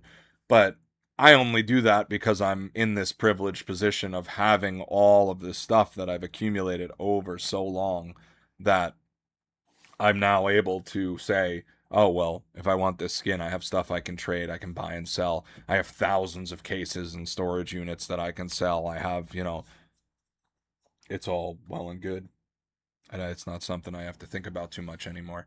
Now, granted, you see this, you probably don't think I'm very broke, but the fact that I've given up an income to try and start streaming now makes me pretty broke. I mean, like, I'd have to sell all this stuff to maintain living. Now, I don't, thankfully, because I have a little bit of savings, but, uh, you know, that was one of the reasons why I ended up selling my Fire and Ice and why I'm stuck with this M4 4X as opposed to my old one. But again, if I make money off of selling this later down the road, that'll make up for the difference of the money that I lost out on, at the end. Um, but also, you want another example of the Pokemon card. Let me go grab it.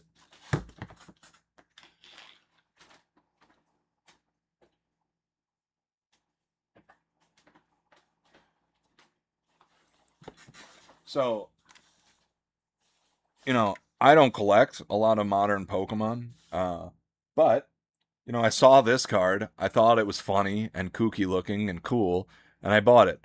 And now this is an absurdly expensive card. I mean, this is like, a tier 1, this is like a high-end Counter-Strike item on its own. And this 9.5 is old. So these blue labels have now been upgraded to a 10. So this is technically a 10, a CGC 10. So now I have this CGC 10 Gengar that is worth, I mean, I don't know. Do we want to go find out together? We could do that. Um, Hold up, I'll pull it up.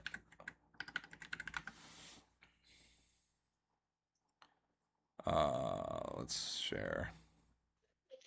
Back to the What's live up, bro? screen. Yo, what's up? Not much. How you doing? CGC 10 Gengar. I'm chilling. I'm going over market shit in this Yeah, stream. I'm just about done. true. Going over market shit in the stream. On stream, yeah. You looking at TCG? Heard you say Gengar. Gengar right now, just comparing Pokemon stuff to Okay. What's that new set that came out? People are fucking hyped about. It's like Pitch Dark. has the all black art. Yeah. Dude, that Yeah. Morpeko's fucking sick, dude. I want that Morpeko. It's not even that expensive. It's just see, like, this is what I'm telling you. There's this kid in my chat. I'm like, buy the shit you like so you keep it, and then when the price goes up, you just have more and it feels good. Whereas if you're just buying for Yeah. profit, you never know when to buy and sell. This Morpeko right here, if you're watching the stream, this Morpeko is fucking sick. I can't wait to own this.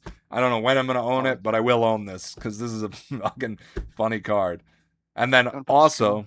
also back to like buy what you like this Slowbro is only $15, and I want this Slowbro a lot, so I'm gonna end up with this Oh yeah, Slowbro. that's fucking sick, dude. Yeah. So, Don't they have like the all black and white like card versions? I know they have the gold, and then they have. Whoops, I did not mean to do that.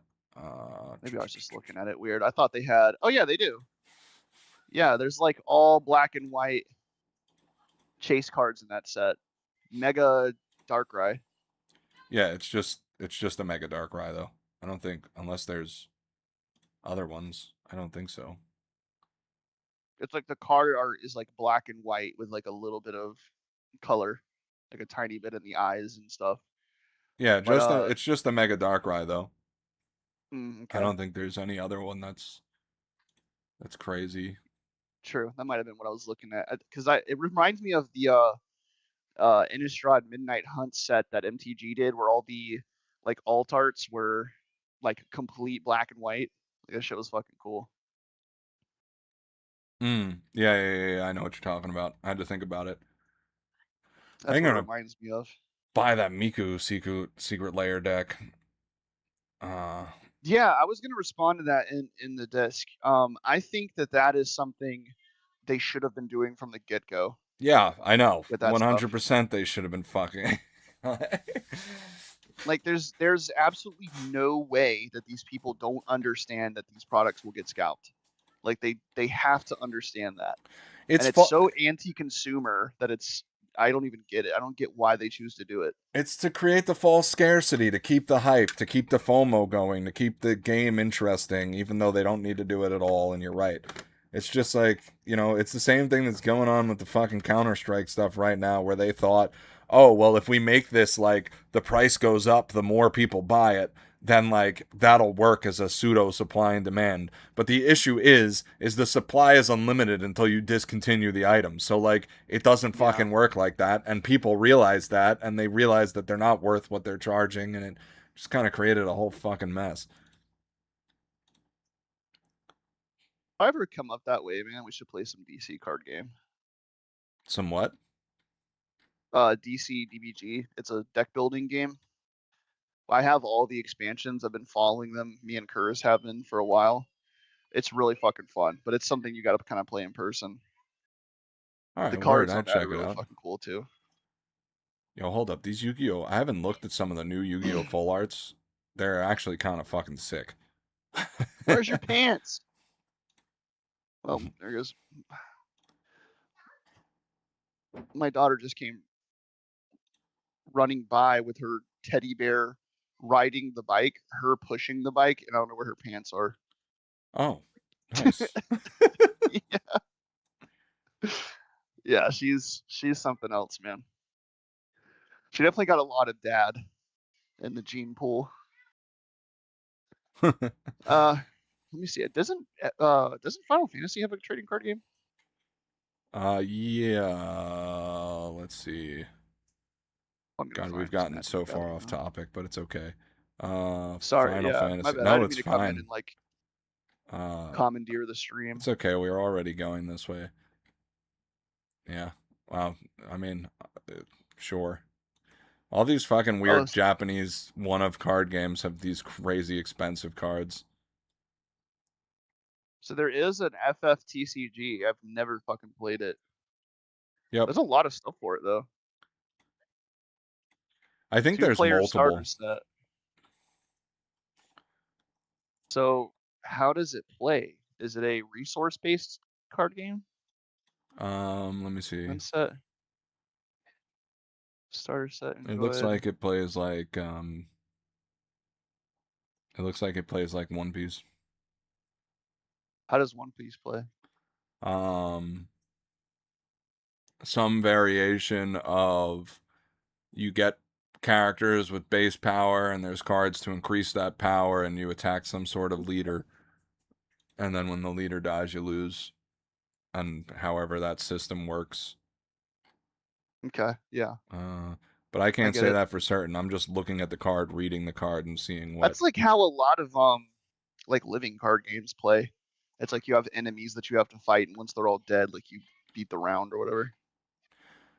Yeah, I mean, like to me, the card games are broken up into some sort of variation of one of these games.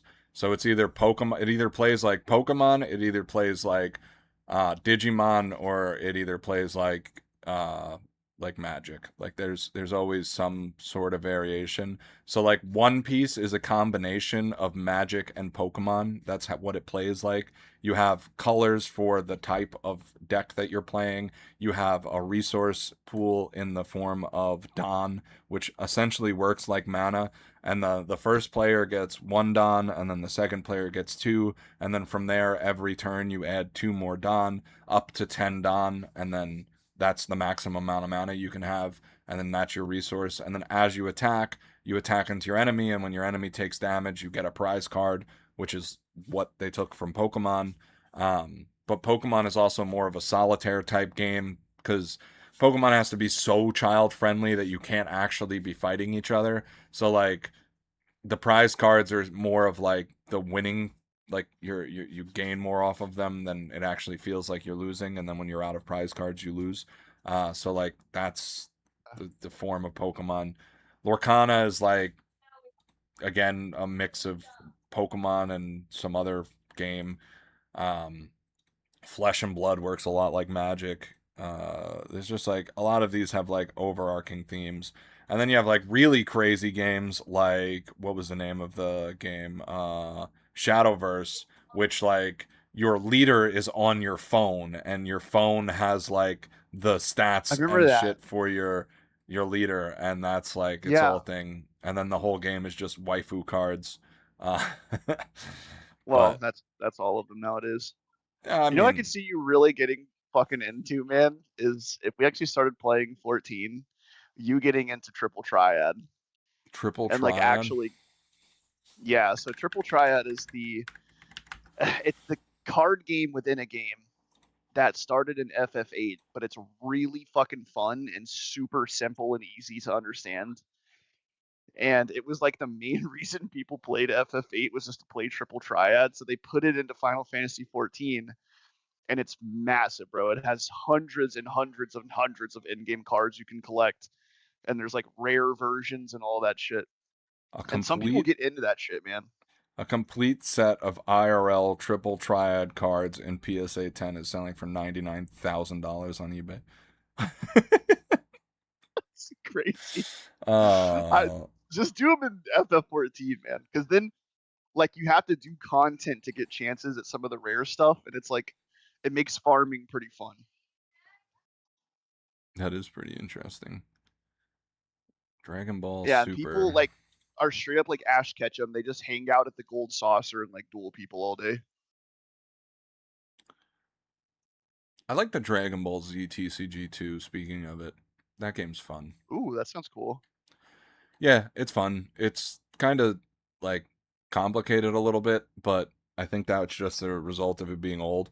Also, the cards look fucking sick. Like this it's hard to imagine because of it's so like gilded that the print, like this is a picture obviously, but like in real life this card looks fucking insane. Like there's just Yeah. like extra gold everywhere, and just this is like multi-layered, and I don't know, but I guess it's $2,700. But yeah, these are called god rares, and like they're just extremely hard cards to get.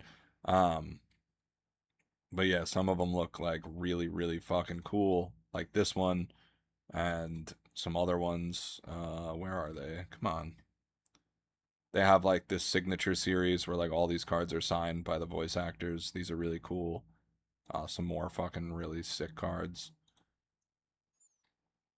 But yeah, all these the Dragon Ball series has like some of the sickest cards, and it's just cool to play because Dragon Ball Z is just cool. Um,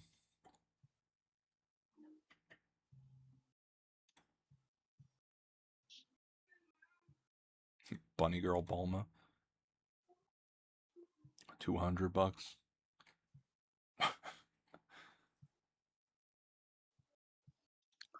This is one of those Uh, card games though where I'm like, where does the prices come from? There's no way enough people fucking play this game to. Oh, dude, these were like $30 when I was still working at the card shop. I should have fucking bought these. I feel that way about so many cards that I used to have. Yeah, I mean, I just knew this was gonna be crazy expensive because look at the fucking card. But like,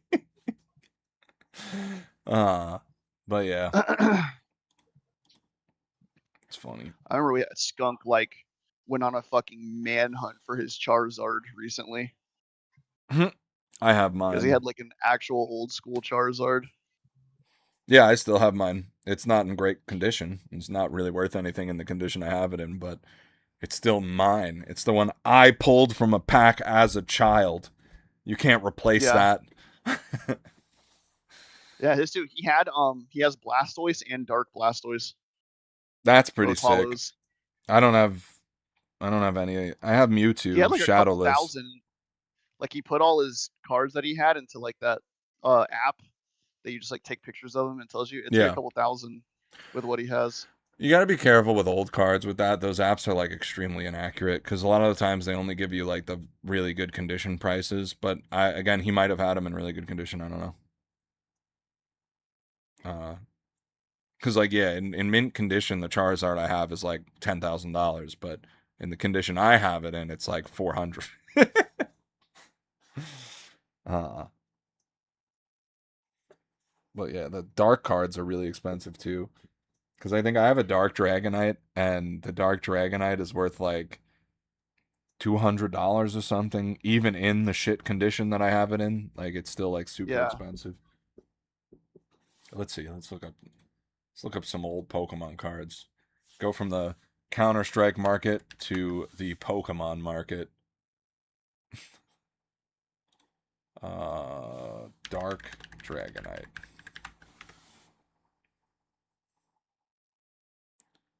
Not Legendary Collection, the original one from Team Rocket.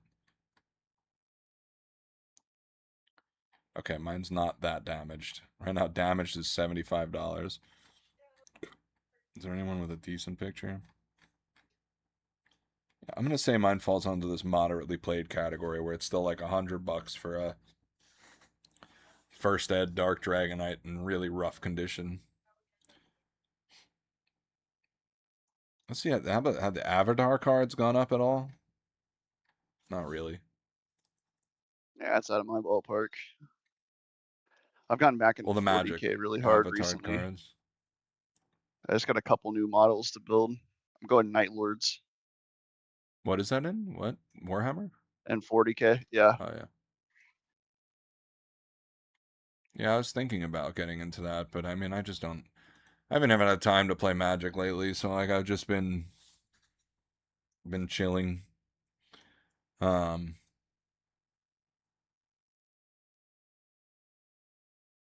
but yeah, I kind of want to play a game of Commander. Maybe I'll go to the game store sometime soon. Maybe this weekend. Pretty cool. But yeah. Oh, I just yapped for how long have I been streaming?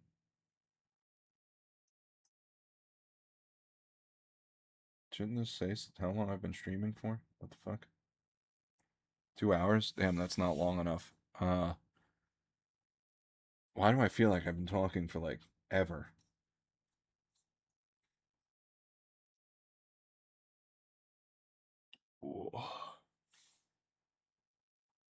Oh, God damn.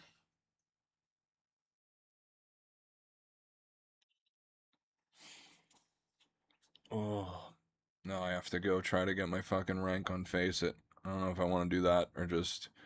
I have a lot of editing to do, so I could just end the stream here since I finished what the thumbnail was all about already, and then I do have to get some more videos done, and that's going to take me hours. I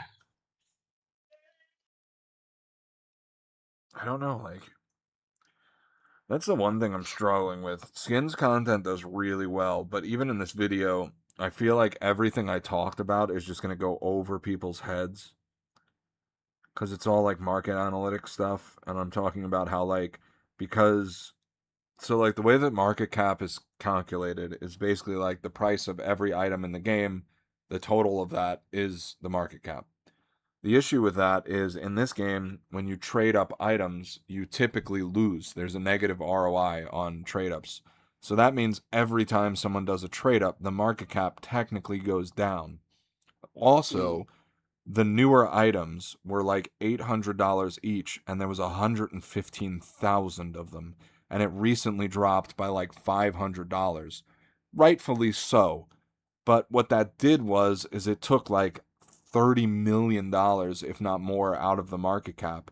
And that's just that one item. There's a whole collection of items beneath it that represent like 24 million items, which is probably like hundreds of millions of dollars in the market cap. So that all disappeared from the game, and the game ended up losing like $3 billion of market cap. And while everyone's panicking, I'm kind of sitting here like, no shit, Sherlock. We can now trade up to knives. Knives are now half of as expensive as they used to be. All of the trade ups that still aren't profitable are taking away from the market cap every time someone trades something up. And then on top of that, you have these new skins that everyone's buying into with the rationale, oh, if I don't buy now, it's going to go up and I'm not going to be able to afford it later, which caused hundreds of thousands of those new skins to enter the game because everyone now Damn. has FOMO. And now you're looking at such a small percentage of the market that represents such a large portion of the market share, and everyone's under the impression that the whole market is falling through the floor. But meanwhile, you go to long items that have been out for a long time, and the price is like stable, like hasn't moved in like 10 years stable. Like, so like, I don't know. I think people are panicking for no reason. But then when you explain that math to people, it just goes right over their head. So I don't think it's going to make good short content or good content in any form besides talking about it on Yeah. stream where people can ask questions and chat. Uh, but I do have a bunch of how-to gameplay stuff that I'm working on. Speaking of which, let's see if this video is doing good.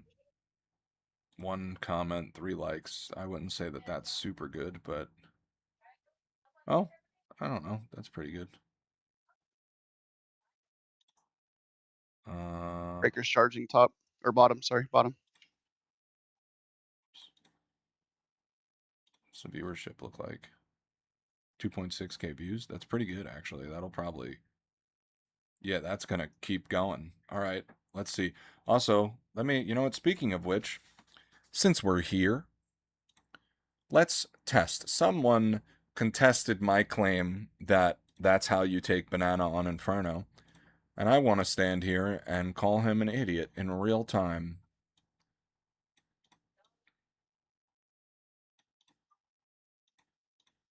Let's open up Counter-Strike and strike some counters. Hell yeah. I'm gonna hop back into the other disc. All right, I'll catch you later. Yep. Catch you later, bro. Peace. Come on. Move that to the center, screen capture, and then we're going to open Counter-Strike here. I'm going to get my phone. I'm going to get my stopwatch out.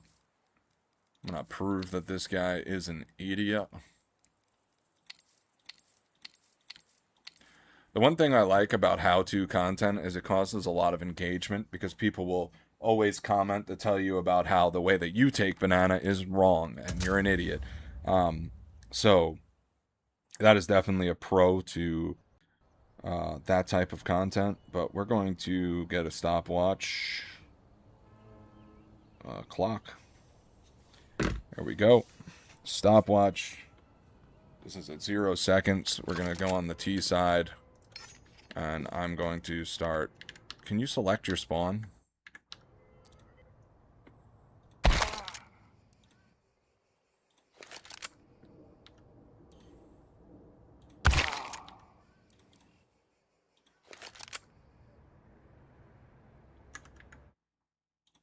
Is there a way to select spawns?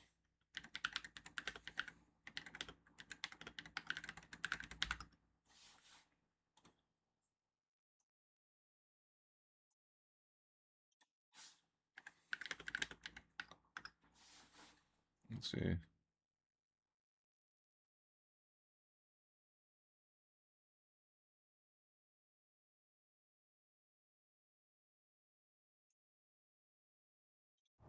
Is there a console command?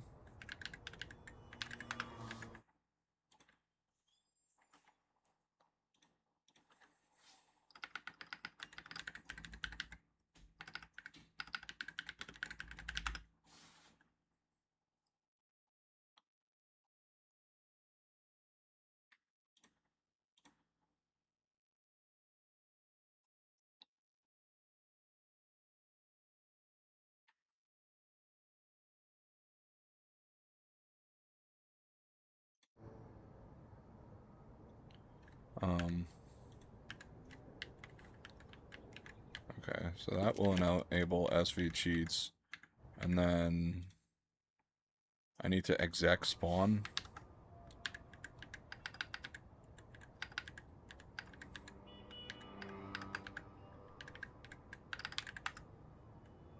It says unknown command. AI sucks so fucking bad.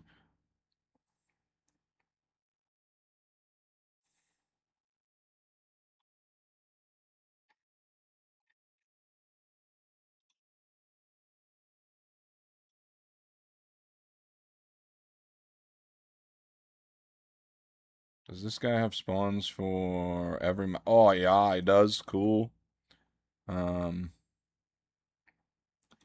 This position.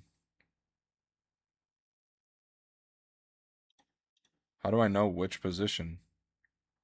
They're not labeled.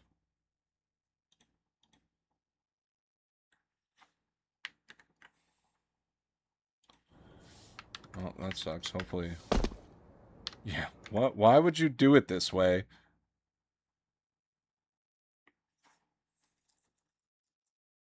This isn't labeled at all.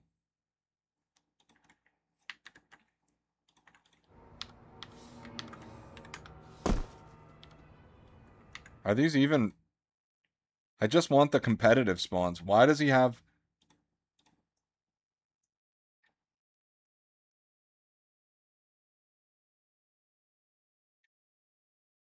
Okay, they're not even the real spawns.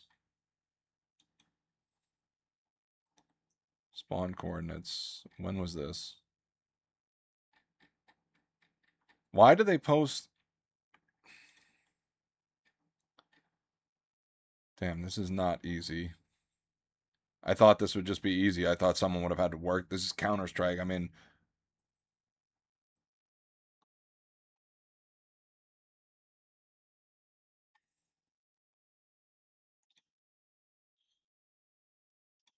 Does this not work anymore?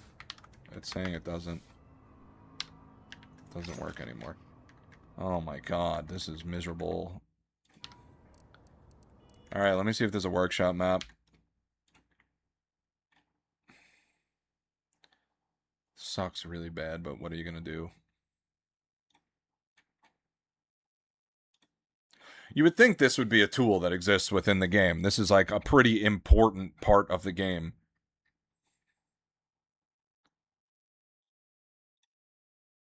Like, actually wild to me that this isn't just in the console.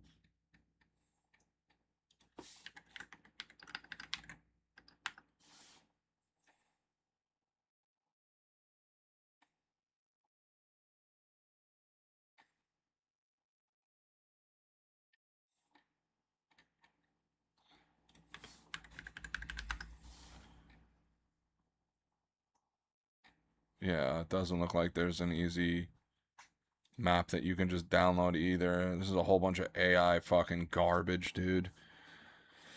Oh, dude, AI is gonna be the death of fucking everything. So there's no real community map. I guess I can guesstimate it. I mean, like, I think the spawn is, like, right here. And if I'm off by, like, a centimeter, I guess, I don't know. So, I'm gonna press start at the same time I start walking.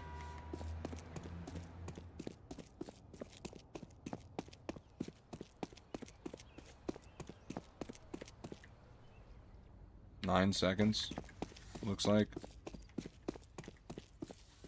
Let's reset it. And I'll guesstimate. I'm gonna have to do the same thing over here. There's no good way to figure this out. I think, like, this is, like, the best spawn that you can have. And same thing, start walking.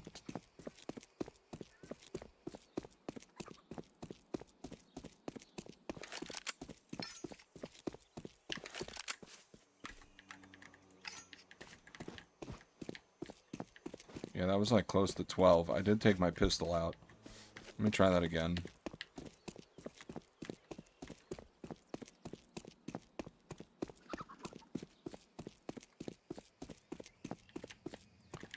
I think it's, like, here. I don't...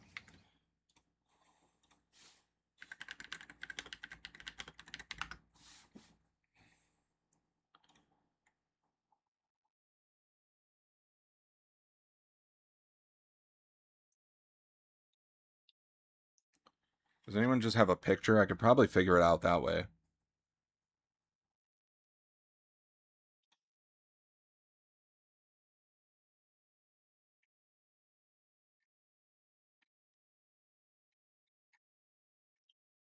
They don't even have pictures. It looks like these are all of the spawns. So yeah, you can't even... So, like, this would be one of the best spawns for the CT. Alright, let's try this.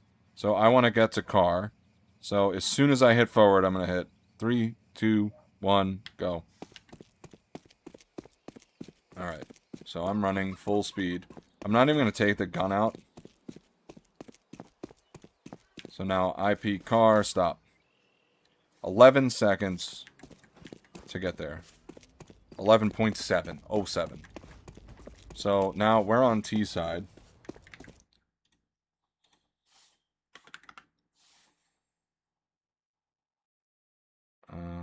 Is there any way to get a picture of this?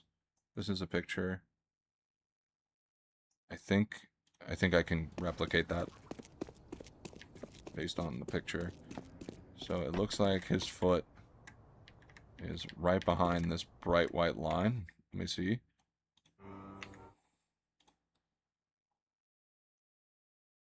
Also, it's where...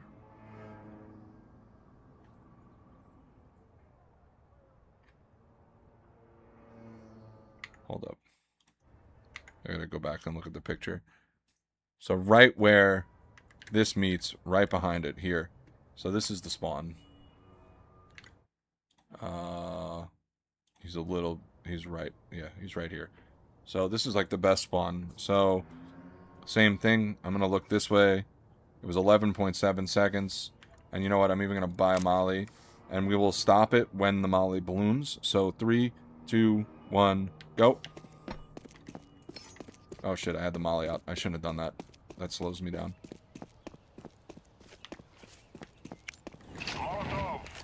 And stop. Okay, so yeah. It takes roughly 10 seconds for the molly to hit. You will get there.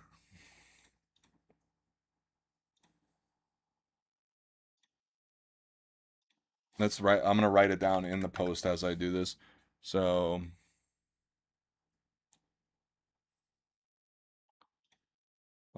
here we go.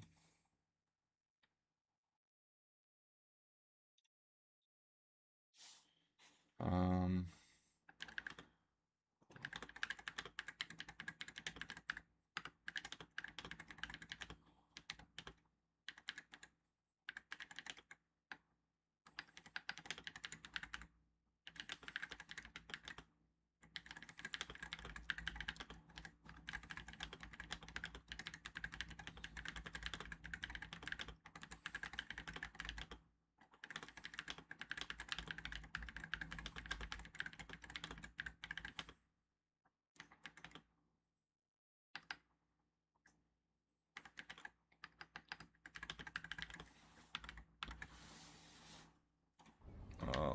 I want to figure that out 1 second.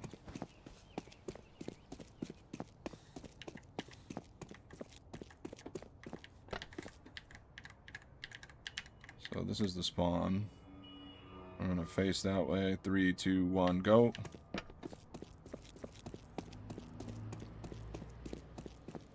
And you're in position to throw the molly at like 8.8 seconds.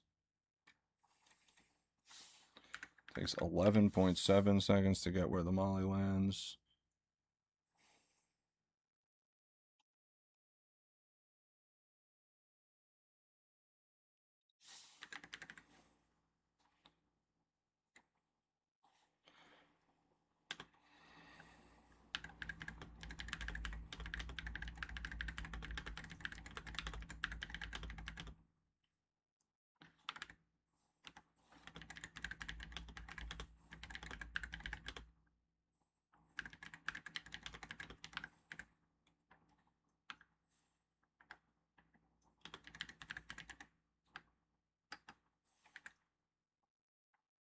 We'll just say like, I don't know, 10,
Elgert. Hello.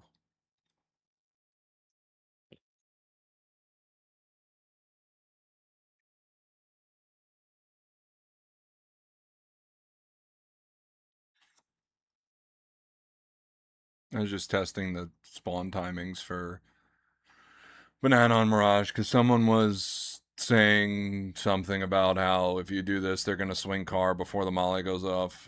And I was like, no. Wait, what? Yeah, I don't know. They're high. I just said, On the I said, short so that I you just, did? yeah, the short I did. So I said, I just tested it. It takes 11.1 seconds to get to car. You get in a position to throw the molly at 8.4 seconds, and the molly ignites at 10.6 seconds.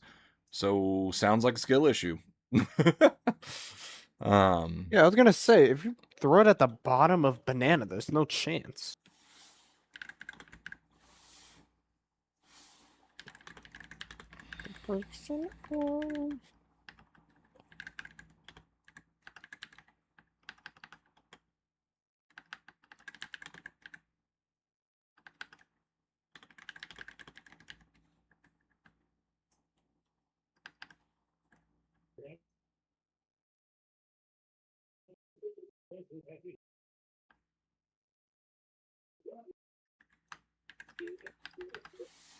Oops.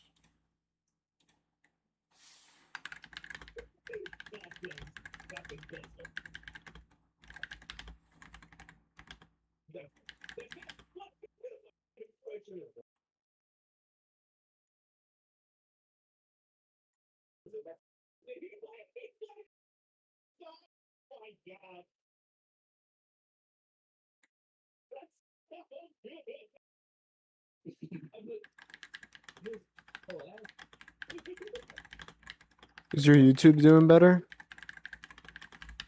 with its videos? Yeah, I guess. I don't know. I didn't check this video yet tonight. I was just doing the spawn stuff to respond to this, and now I'm just typing stuff, responding to comments. I probably shouldn't be doing this on stream, but I just figured 5 minutes to dedicate to this will figuring the whatever. I'm just tired of talking, so this is like a little break for me. I probably should put it on Be Back Soon, but it's okay.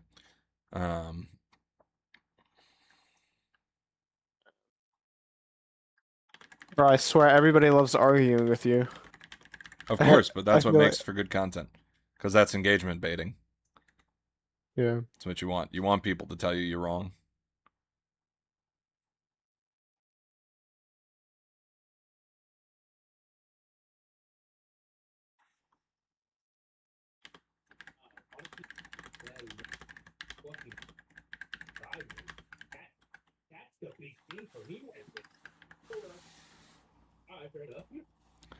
And the other guy is just like, if you do this once, the rest of the game, you'll have a nade in your face. I said, they will also start to molly close banana.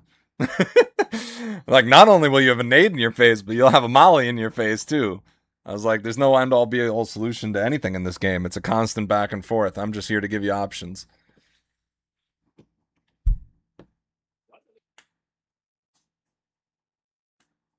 It's normal that they molly and need it though. Oh, yeah. And like I said, I even included an example in this clip, so like people have less legs to stand on, but everyone's going to tell you you're wrong. But like I said, it's just more comments. So like every time someone tells me I'm wrong, I can respond. And then if they respond again to my response, then it's even better because now it's like the algorithm likes to see people talking. So then it gets more stuff out there, So it's a whole thing.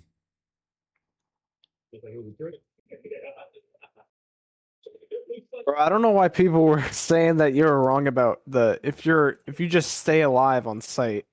Oh yeah, everyone wanted to say I was wrong. The other thing is the molly, the flash for ancient. People were saying like, oh, if you're sitting and spawn to throw this flash, like that's really bad. And I'm like, well, you don't know how to play A anchor then, because if you play A anchor, you're 100% of the time the last person to rotate to B on ancient. Like always, there's never a case where you're not. So like, you throw the flash, and then everyone's like, yeah, well, your team's already dead by the time you throw this flash. And I was like, yeah, well, your team sucks then. I don't know what to tell you. Like, The flash works fine for me. Like, why do you have an issue? Like, but they want to flash themselves in. They don't want to help their teammates. And that's the other thing. I had a video of that on supportive play. Yeah. Like, 5 people playing together, or let's say you have one teammate that doesn't want to participate, 4 people playing together is better than everybody just doing their own thing and losing the game. You know, like it's a better mentality. But all these people don't want to have those mentalities. But like I said, it's great because it's just engagement bait. Like people are engaged with the post, which gets me more views, which gets me more clicks, which gets me, you know, it's perfect. It's exactly what I want. Yeah. They're feeding into what I want. It's okay. I'm still confused on why that one video did so good on like every single platform. It wasn't like it was just Instagram. Because YouTube is your most popular. I don't know. My YouTube kind of like died, so I don't know what's happening right now. Something's weird with YouTube. It's not putting my content out. Even the banana thing that I just put out hasn't gotten any views. But I mean the Flash got like 20K views on Instagram. Oh, Yeah. So I don't know. Instagram what's might just going be the on. strat. I don't know what's going on with YouTube right now. My last 3 videos just didn't go out. Like just nobody saw them at all. So That's really good, bro. what? 20K views, 60K view video. Yeah, I think Instagram and Facebook kind of like push your content really hard no matter what it is. So I don't think it's as impressive as it sounds, but you know, it is I'm gonna try to do this Molly as fast as I can, and we're gonna just see if people are right about what they're saying. So this is the spawn. You're lined it up just like that. And now I'm going to try to throw this Molly as fast as I can. So I have a stopwatch here. We're going to go in 3, 2, 1.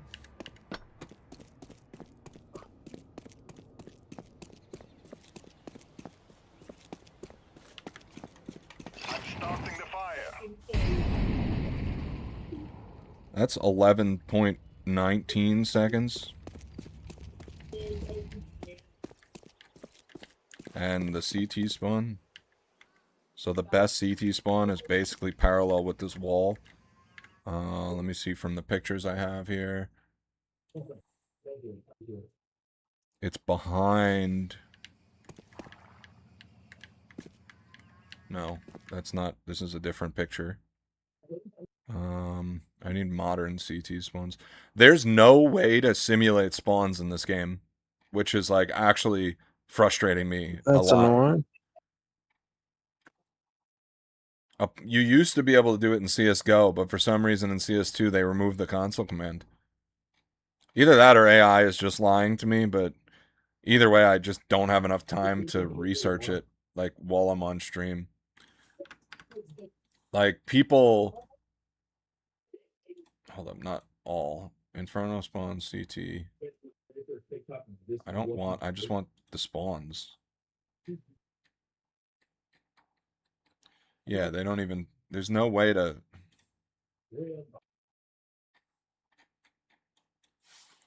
How to figure out spawn timings in CS2.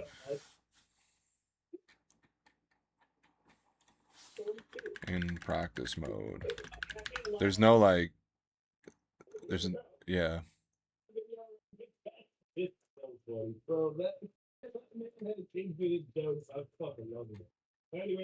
Yeah, there's no way to do it. Crap, dude. So, yeah, the best I can do is, like, look at a picture of where someone spawns, and then stop, reset my thing, and then go 3, 2, 1, go. And I'm just gonna see the fastest someone can get to car. Oh, I fucked up the pathing there. It's like 11 seconds. I mean, maybe that pathing was a little bit better. What's going on, guys? Keep it like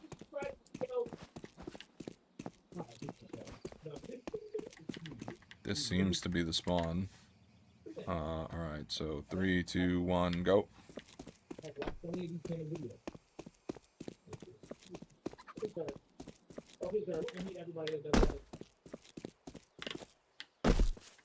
If you strafe jump it, you can get there before 11 seconds. It looks like.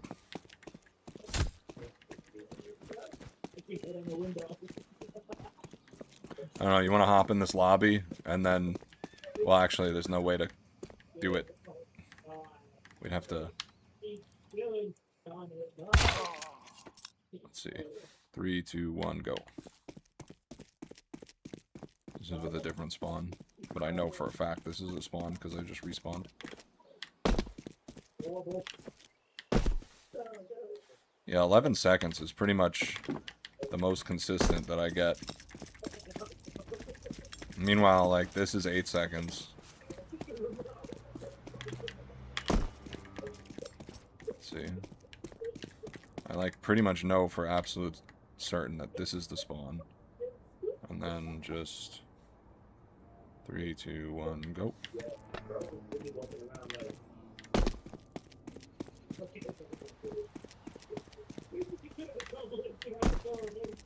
Yeah, 8 seconds. It's pretty consistent. Oh my god, I'm so scared.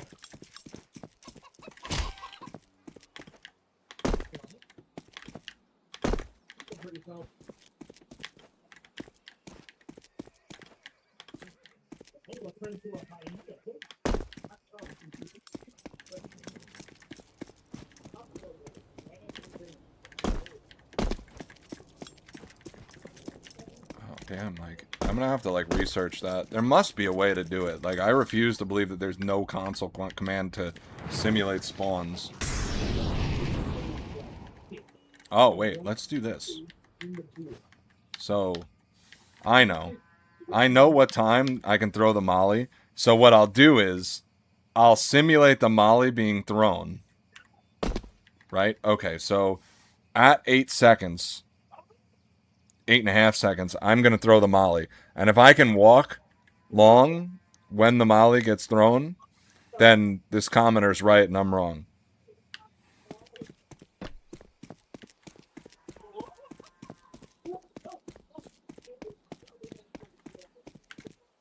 Oh shit, I hit the wrong button. Alright, let's try this again. It's like here, like this is, I think I'm giving myself more space than the actually spawn has, but, you know, let's give this guy the most opportunity to be right that's possible. 3, 2, 1, go. And I have my hand right on M. And then right when that says 8 seconds. Yeah, you can technically get car. But they have to be car. Like, if they go for this... Yeah, they have to be car. They, like, have to be car. There's no... And they'll take a few ticks. Nah, No? they won't. If it, in an ideal world, they could get right past it. But, Okay. they have That's to be even car, if- and the molly's already out of your hand, so you could just shoot them.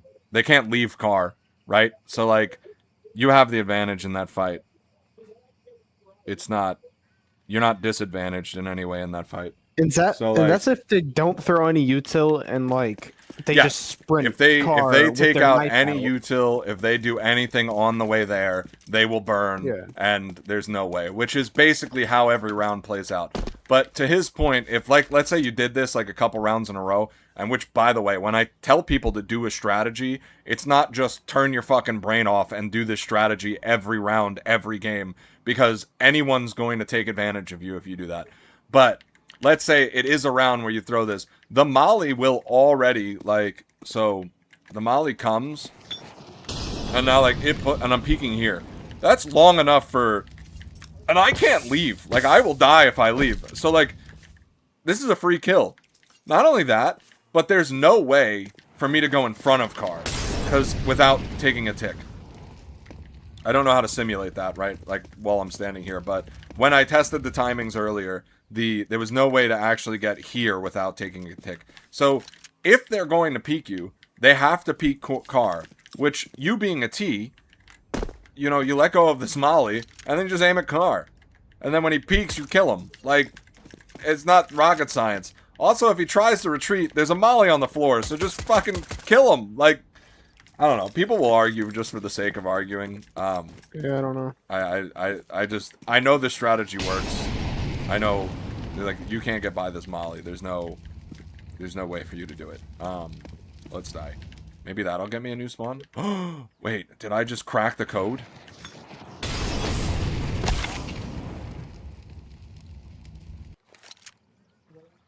Let's see. Do I spawn in the same spot every time, or? Fire in the hole.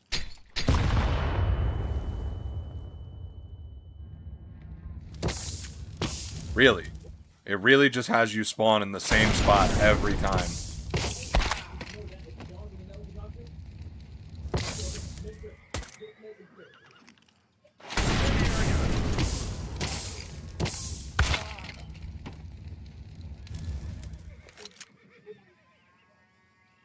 I'm not gonna lie to you guys. This game might suck.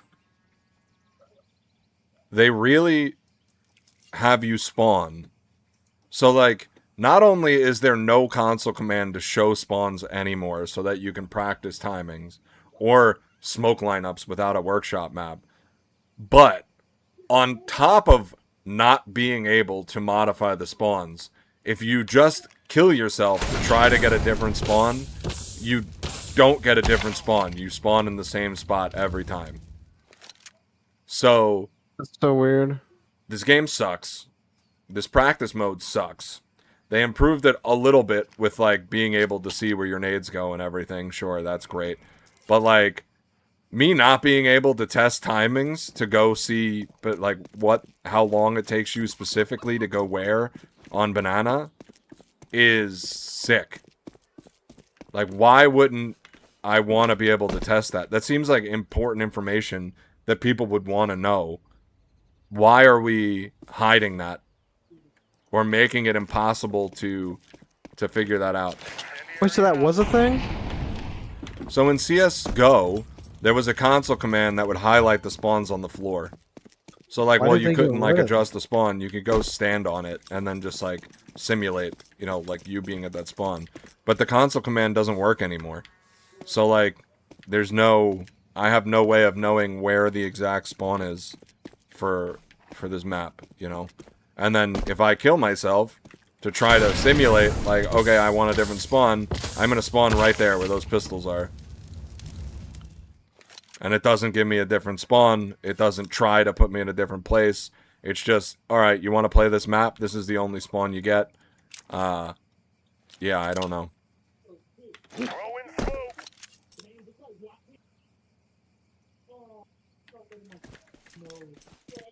I don't know why you'd ever smoke that, but there is an instant smoke for that, I guess. If you want to go push. Probably not a... Actually, you know what? For, like, a pistol round, if you're going to nade stack mid, that might actually be a good smoke. But, yeah, I think this is dumb. Why wouldn't you be able to do this? Why? I don't understand. Why would they stop you from being able to do this? What is this land?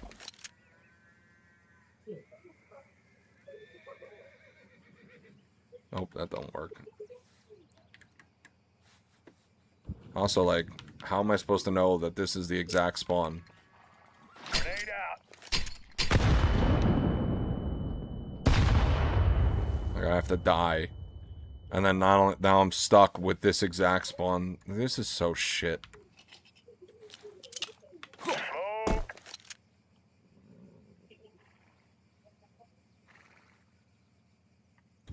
What does that do?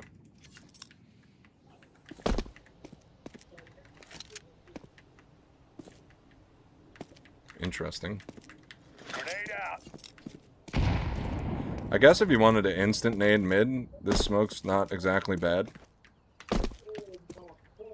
I have seen a lot of people throwing these instant, like, bottom mid smokes, like the smokes that land, like, here. And I don't really, like, fully understand why. But I have noticed that if I ever try to peek here with these smokes, I get dicked down by the mid players. So maybe that's the point of them? I don't really know. I don't do that anymore, though. That was just, like, my first reaction to seeing it. I was like, oh, can I get past this? And then I got murdered. But it's just like, I don't know. I'm, like, really mad about this.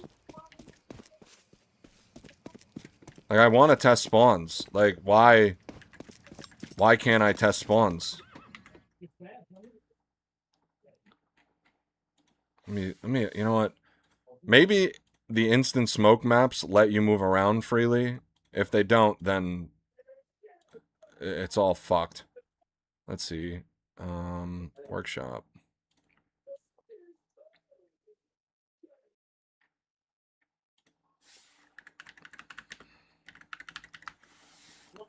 I'm about to get really mad. Yeah, but even the instant smokes, that means all you can test is CT. You can't test T side. Another side plus a jack, man. Just another side plus. I gotta learn the instant smokes on Mirage.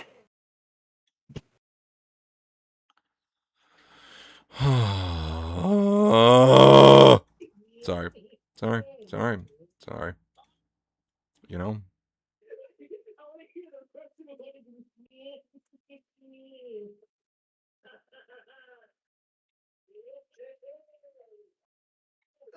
Wow.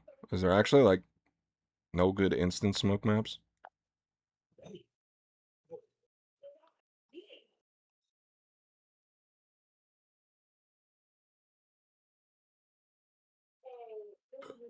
Whatever. Let's subscribe to these and see what happens. I'm about to be very upset if this is shit. Like, very upset. Like, fully upsetty spaghetti. Like, all of my spaghetti will be All of good upset. spaghetti will be upset. Yep. That's so loud.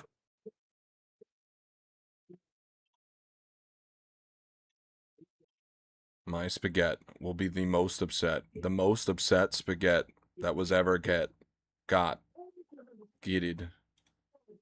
Get it, got it good.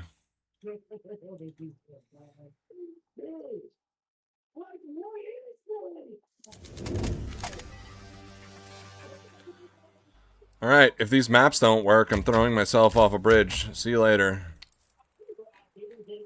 Oh yeah, cool, they don't work. Awesome, love that.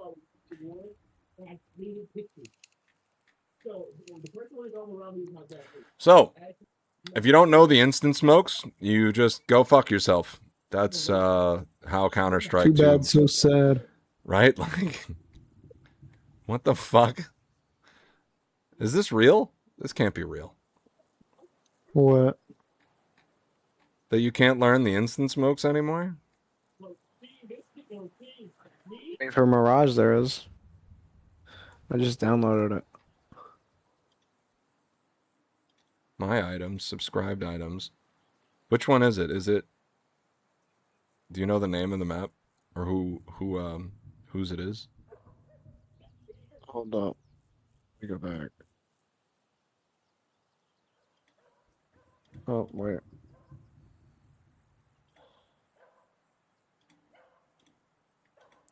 Why does it look like this is changing as I'm unsubscribing? There's nothing here. Wait, for Mirage you want?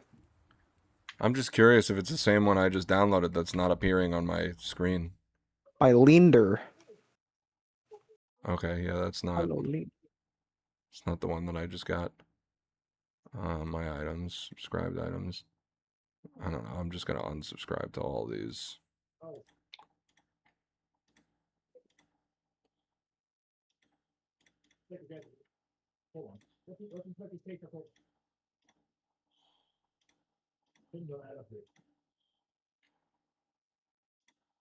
Because they just didn't work for whatever reason. I don't know.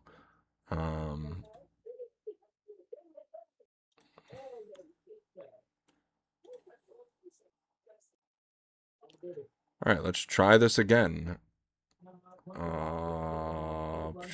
Store... Or not store, sorry. Library, Counter-Strike. Workshop. I guess we want maps. Or I guess, are they guides? I don't know. Guides? Oh my god. How did I know? Nah. Most popular all time.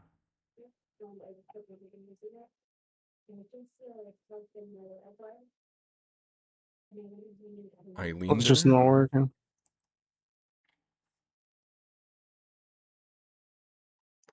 Well, the Will Bryan ones don't work, and they're like the most popular ones. So now I'm just looking for.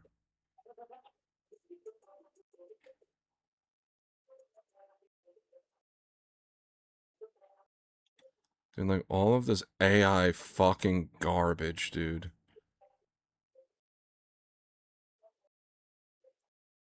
Why is this allowed?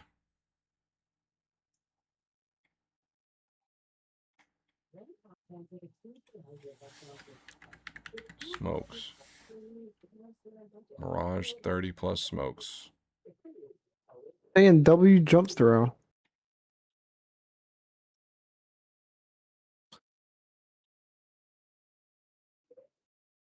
Mirage instant window smokes by Nugget. How did you find the one that you have? Just looked up instant window and it came up. I don't even know if this one works still, bro. It's It's funny. literally not working. Yeah, the Will Bryan ones are like the most popular ones when you type it in, and they don't work. So now I'm just like, there's no way.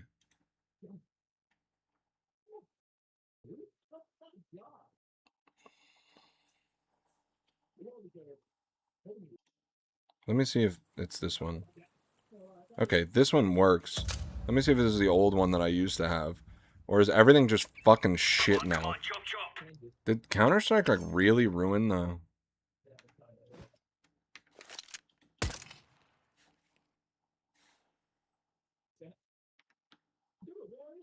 Okay, where do I aim? These all work, but this one. Where do I aim? No, but this.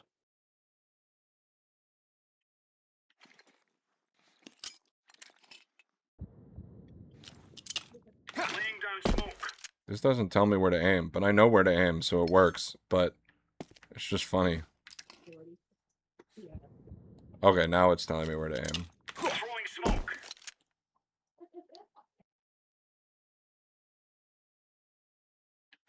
Like, that one kind of sucks, though, I feel like.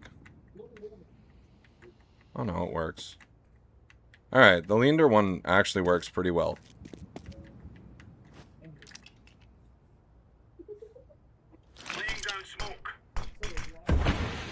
Whoops.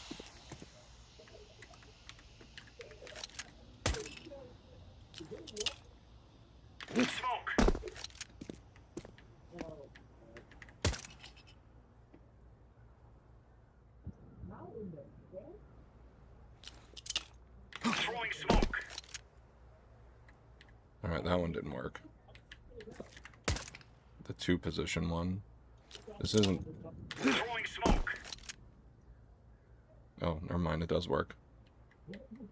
Must be, like, kind of fidgety.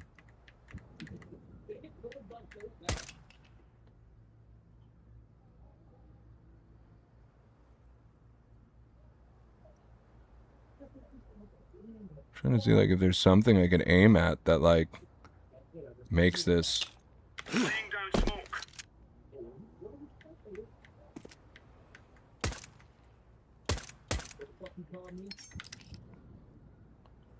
Can I erase this circle?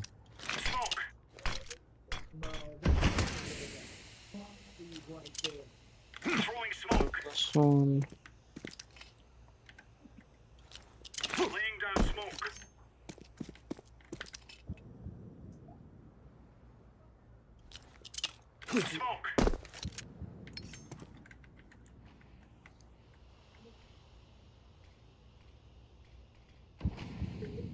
Yeah, alright. I already know all these. So, I guess maybe Leander has maps that actually work with these spawns. Let's see. Does... Alright. I know all the instant windows now. Okay, he has an ancient one, too. Does he have any other ones? Dude, I kind of want to downvote all of these Will Bryan ones. They don't work. So like, why are they still in like the top page?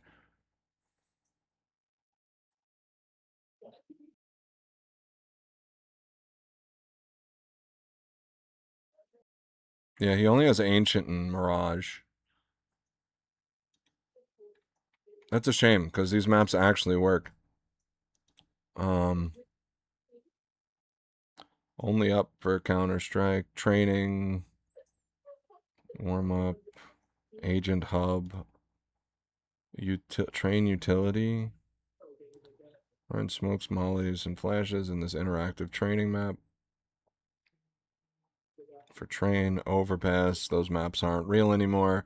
Movement nuke, movement overpass, movement train, movement...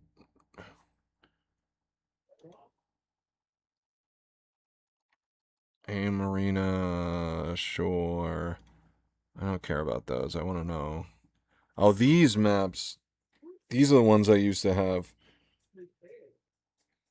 Anubis utility. Does this still work? Dust 2, Ancient, Inferno, Nuke. I don't need Vertigo. Mirage be handy. He also has pre-fire maps. Okay. Alright, let's try this now. So let's exit. And if we use one of his maps, Inferno.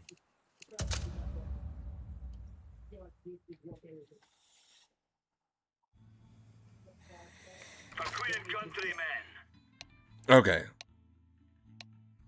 So this is actually the best spawn for... Can you still get this spawn? Okay, wait, where's my phone? Now I need to time this differently. I've lost my phone.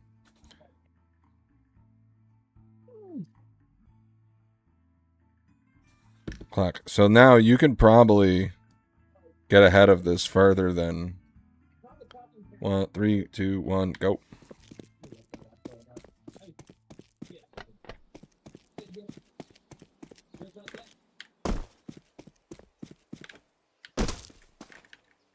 Like 10.8 actually, if you have that best version of the spawn. But also, this looks like old Inferno. This doesn't... I don't think this is today's Inferno.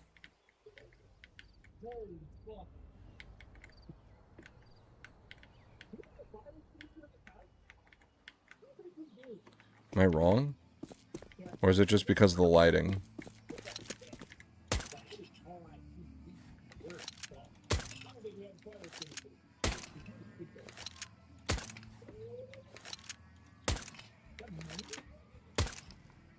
Yeah, I think this is the best spawn you can actually have for long. I don't think this spawn exists.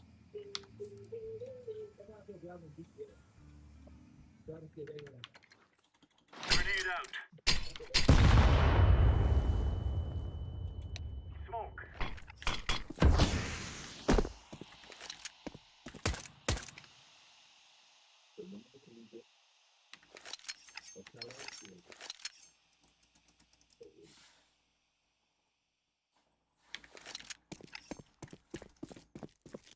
This like actually bothers me so much that I can't find out what spawns there are. Like, I'm unreasonably angry about this. Wait, why isn't it showing me the... Oh, there we go. Where do these land? Laying down smoke. It doesn't say anything. Smoke. Fuck you, game. How do I... There's no... It doesn't help. What? The fuck is going on here? Is it just a jump throw? Maybe that's why. Smoke.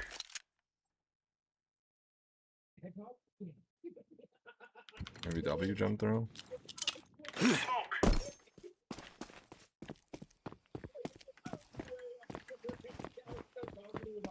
No way that's consistent. Also, no way that smokes mid. Yes.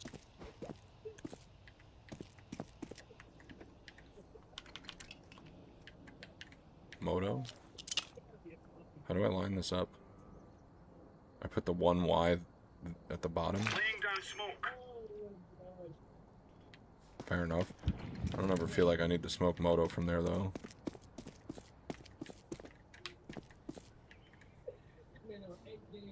Jump throw? Aim at where? Oh. Oh, I used to know this one. Yeah, this one actually was pretty useful. Because it lands, like, pretty deep. So you can clear this, and then clear everything else. Any other useful utility here? Smoke Moto from here. Laying down Yeah, smoke. that's fine. I know that one. Nothing really useful or interesting there. Yeah, all these are just to smoke Moto. Laying down smoke. I guess that one's good. I don't think I ever really throw this one. Where am I aiming? Just there. Does it work if I choose an easier spot to remember? Throwing smoke. Nope. Okay, not worth it. Why does everything look so different?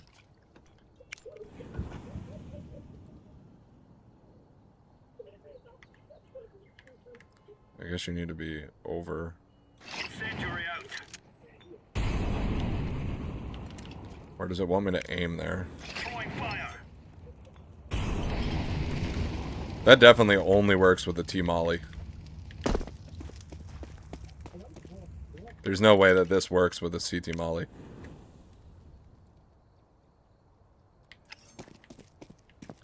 Deep long?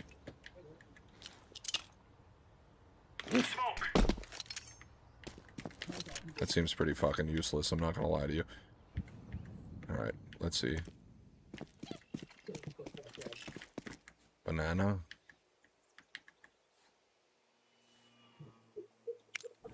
Throwing fire. Yeah, that's useful. Triple? Incendiary. Nope. Regular throw? Well, if I regular throw it there, that doesn't work. Maybe this is an old map. This does not work. Yes. I throw it over this if I am at here. Throwing fire. Does this work? Yeah, that does work. Alright, that's a better lineup. Alright, so some of this stuff... So this is an old map. This isn't fully correct. Because, yeah, you have to... Some of these lineups don't really work. I mean, you can just go over X amount, I guess. Incendiary. And it works, but it's really not perfect. Retake? Oh, yeah, that's a good smoke. I don't think you need a lineup for that, though.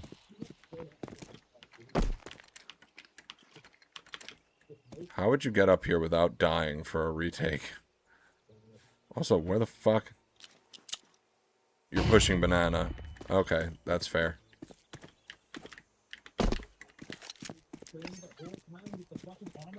Coffin. Jump throw. Throwing smoke. Okay, that one still works. God Flash. Flashbang. Okay, definitely. You're gonna. Well, you're not gonna blind your teammates, but full CT. No, this is not the full CT smoke. Am I not standing correct or something?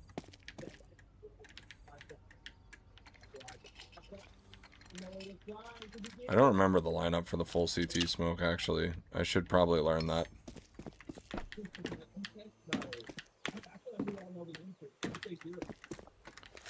Wait, you can...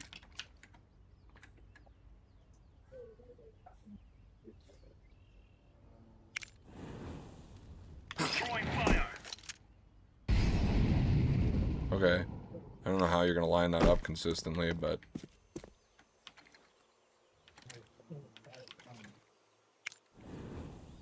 Yeah, this is another one of those ones that doesn't work anymore.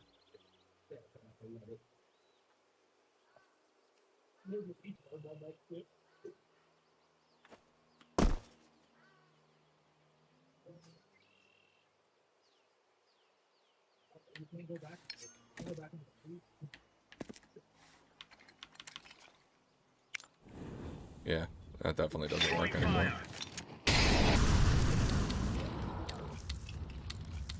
What is happening?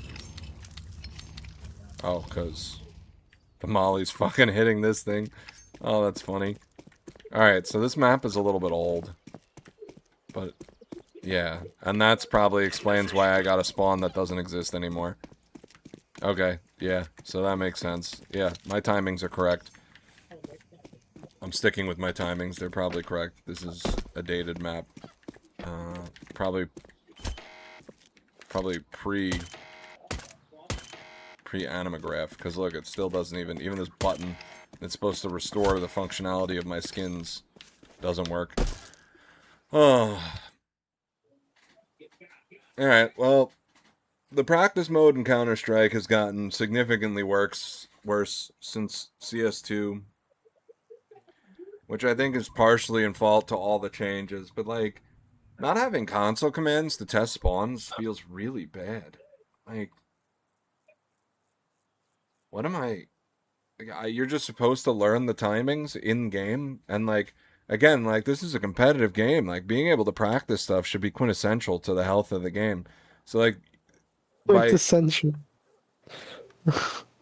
What? Why are you laughing at quintessential? What? Bro, have you not seen that adapt clip? No. So funny. Do you know who adapted? No. Oh my god, you're so old. I guess I am, huh? No, he says quintessential and and he's like, "Oh my god." Like it's such a big word. I don't think it's that big of a word, It's but really funny. It is a pretty big word. Who says quintessential? damn, now I'm just like upset. Like what?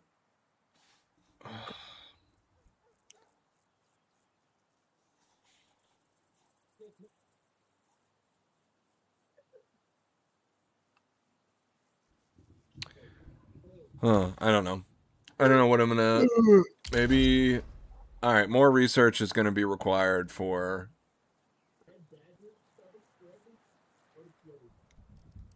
spawns. I guess. That's frustrating. It's really frustrating. I'm mad. I'm angry. This makes me even more mad at Counter-Strike than I was already. And I was already pretty not happy with Counter-Strike.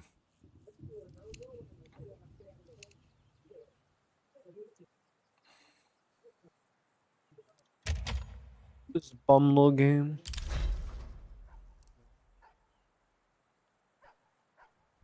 Yeah, I don't know. I think I'm gonna end stream there.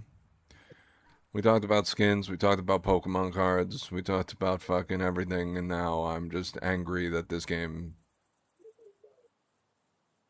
You know, I really, like...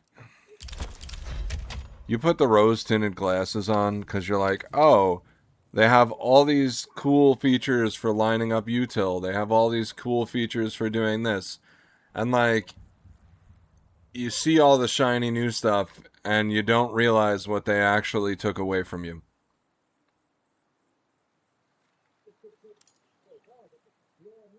And I am an advocate of all the cool new stuff that we got in CS2, but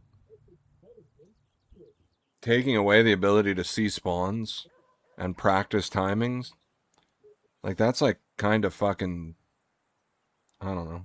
It's downright wrong. I don't like it. I don't like it. I don't like it at all. We're gonna talk about taking back. Quintessential.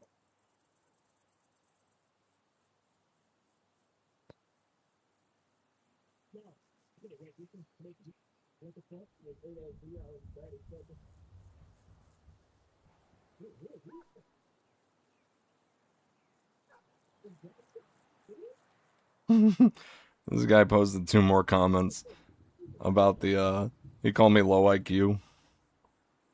Yeah, bro. He's like, here, I'll read it out loud. It's not a skill issue. I haven't read the whole thing for either. There's 2 comments. You're just low IQ. If you're a B player who knows how to counter the top car molly, if you're a B player who knows how to counter the top con molly, I'm throwing a smoke off the barrel in the wall.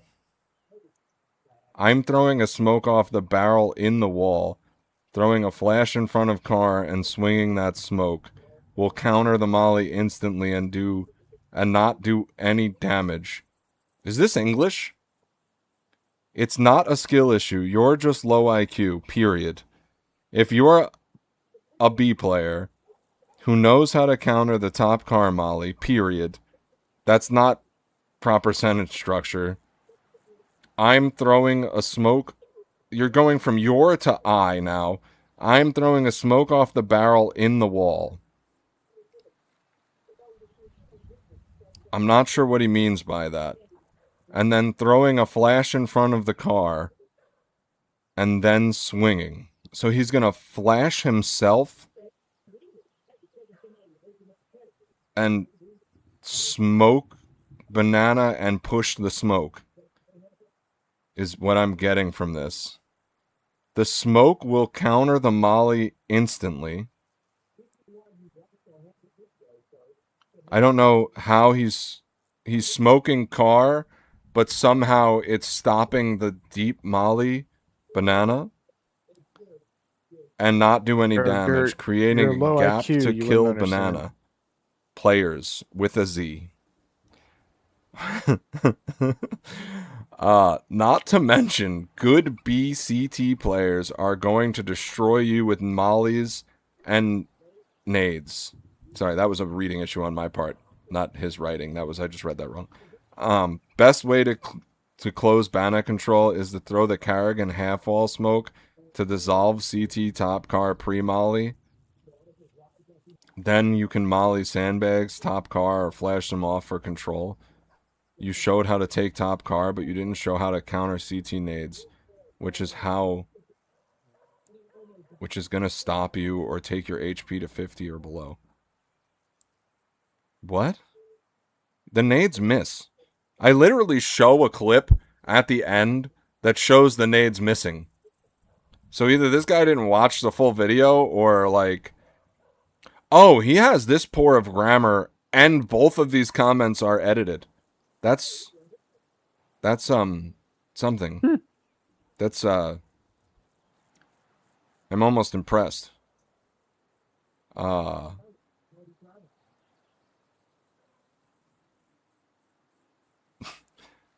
Anyway, I got 2 comments out of that, so that's a W.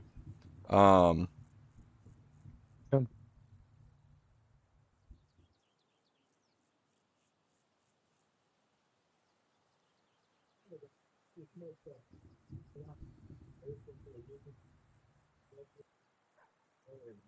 I'm just trying to figure Bro, out Gert, what did he's you saying. change your setup? What do you mean?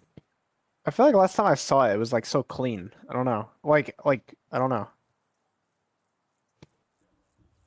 It was more pleasing to look at you. I removed the border that had like the subscriber and the last dono, but that's just because I couldn't move around my camera with the border. Why is it? It should look exactly the same as everything besides the border. It might have been like, I don't know. It might have looked.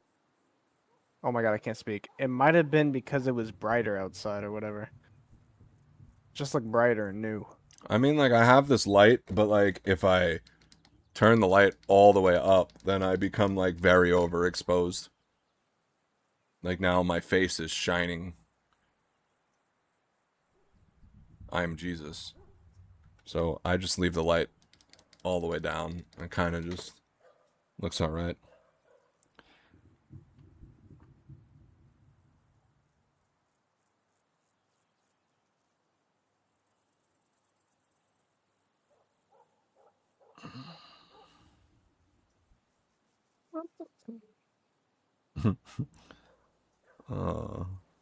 It's not a skill issue. You're just like, I'm legitimately confused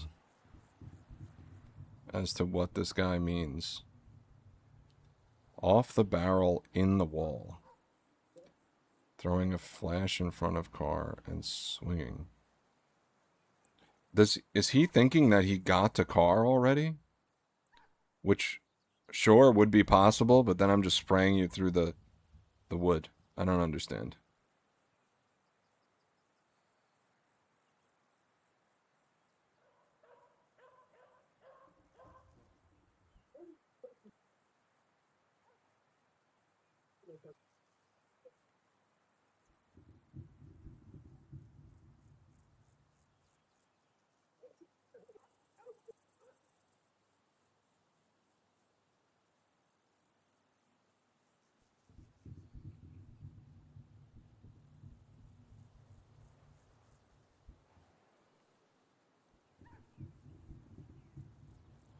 For this game, bro.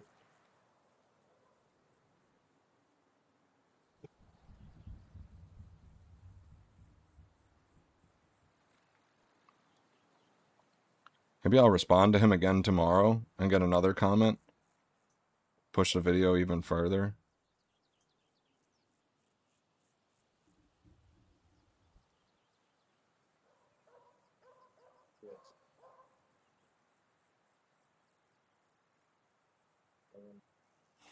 Or just I don't- average 1 million a video. No, well, yeah, that's how you do it. Like, the idea is, so when you get comments, that boosts your engagement. So that pushes the algorithm further. So, like, what I'm trying to figure out is, and now I probably shouldn't be doing this on stream. It was just that the timeline added up, and then you had asked me about the video.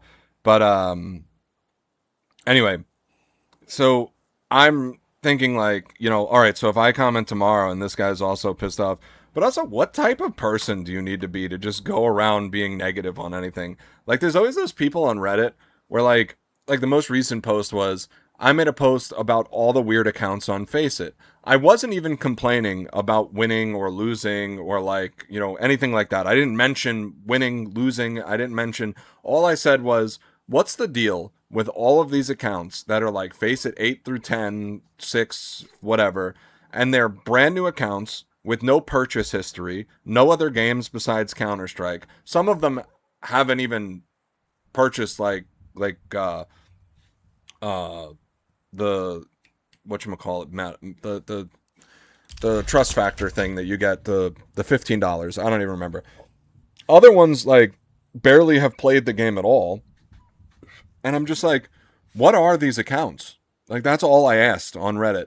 And, like, all these people came out of the woodwork and were like, what exactly did they LSU. say? They were like, oh, OP's just complaining because he's on a loss streak or something like that. And I'm like, I'm not even complaining. I'm just curious. Like, what is this? Is this like boosting accounts? Is this like, where are they? And why are they Eastern Europeans when I live in North America? Like, you know, it's just like a whole weird thing. Like, I don't understand why people don't view that as strange and they just jump to, like, how do I shit on this person?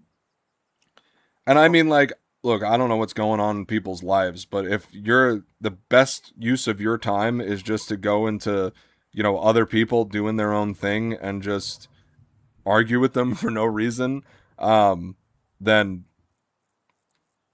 maybe you need to find, like, happiness in your life, for People lack of are a better bugging. sense. Oh yeah, no, I just think it's funny. Because, like, how miserable do you need to be to just go on Reddit and, like, become angry face emoji in the chat, you know? Yeah, I don't know. That's kind of, like, where I'm coming from. All right. On that note, now that I've read a bunch of nonsense, yeah, I don't know. I don't even know. I feel like I kept the stream going for longer than I even wanted to, because after I finished the Pokemon and market conversation, that was supposed to be a wrap. But then I was looking at Instagram and Twitter and shit. Yeah, don't be one of those people. If you're in my chat and you're just being an asshole for the sake of being an asshole, don't do that. I don't know. All right.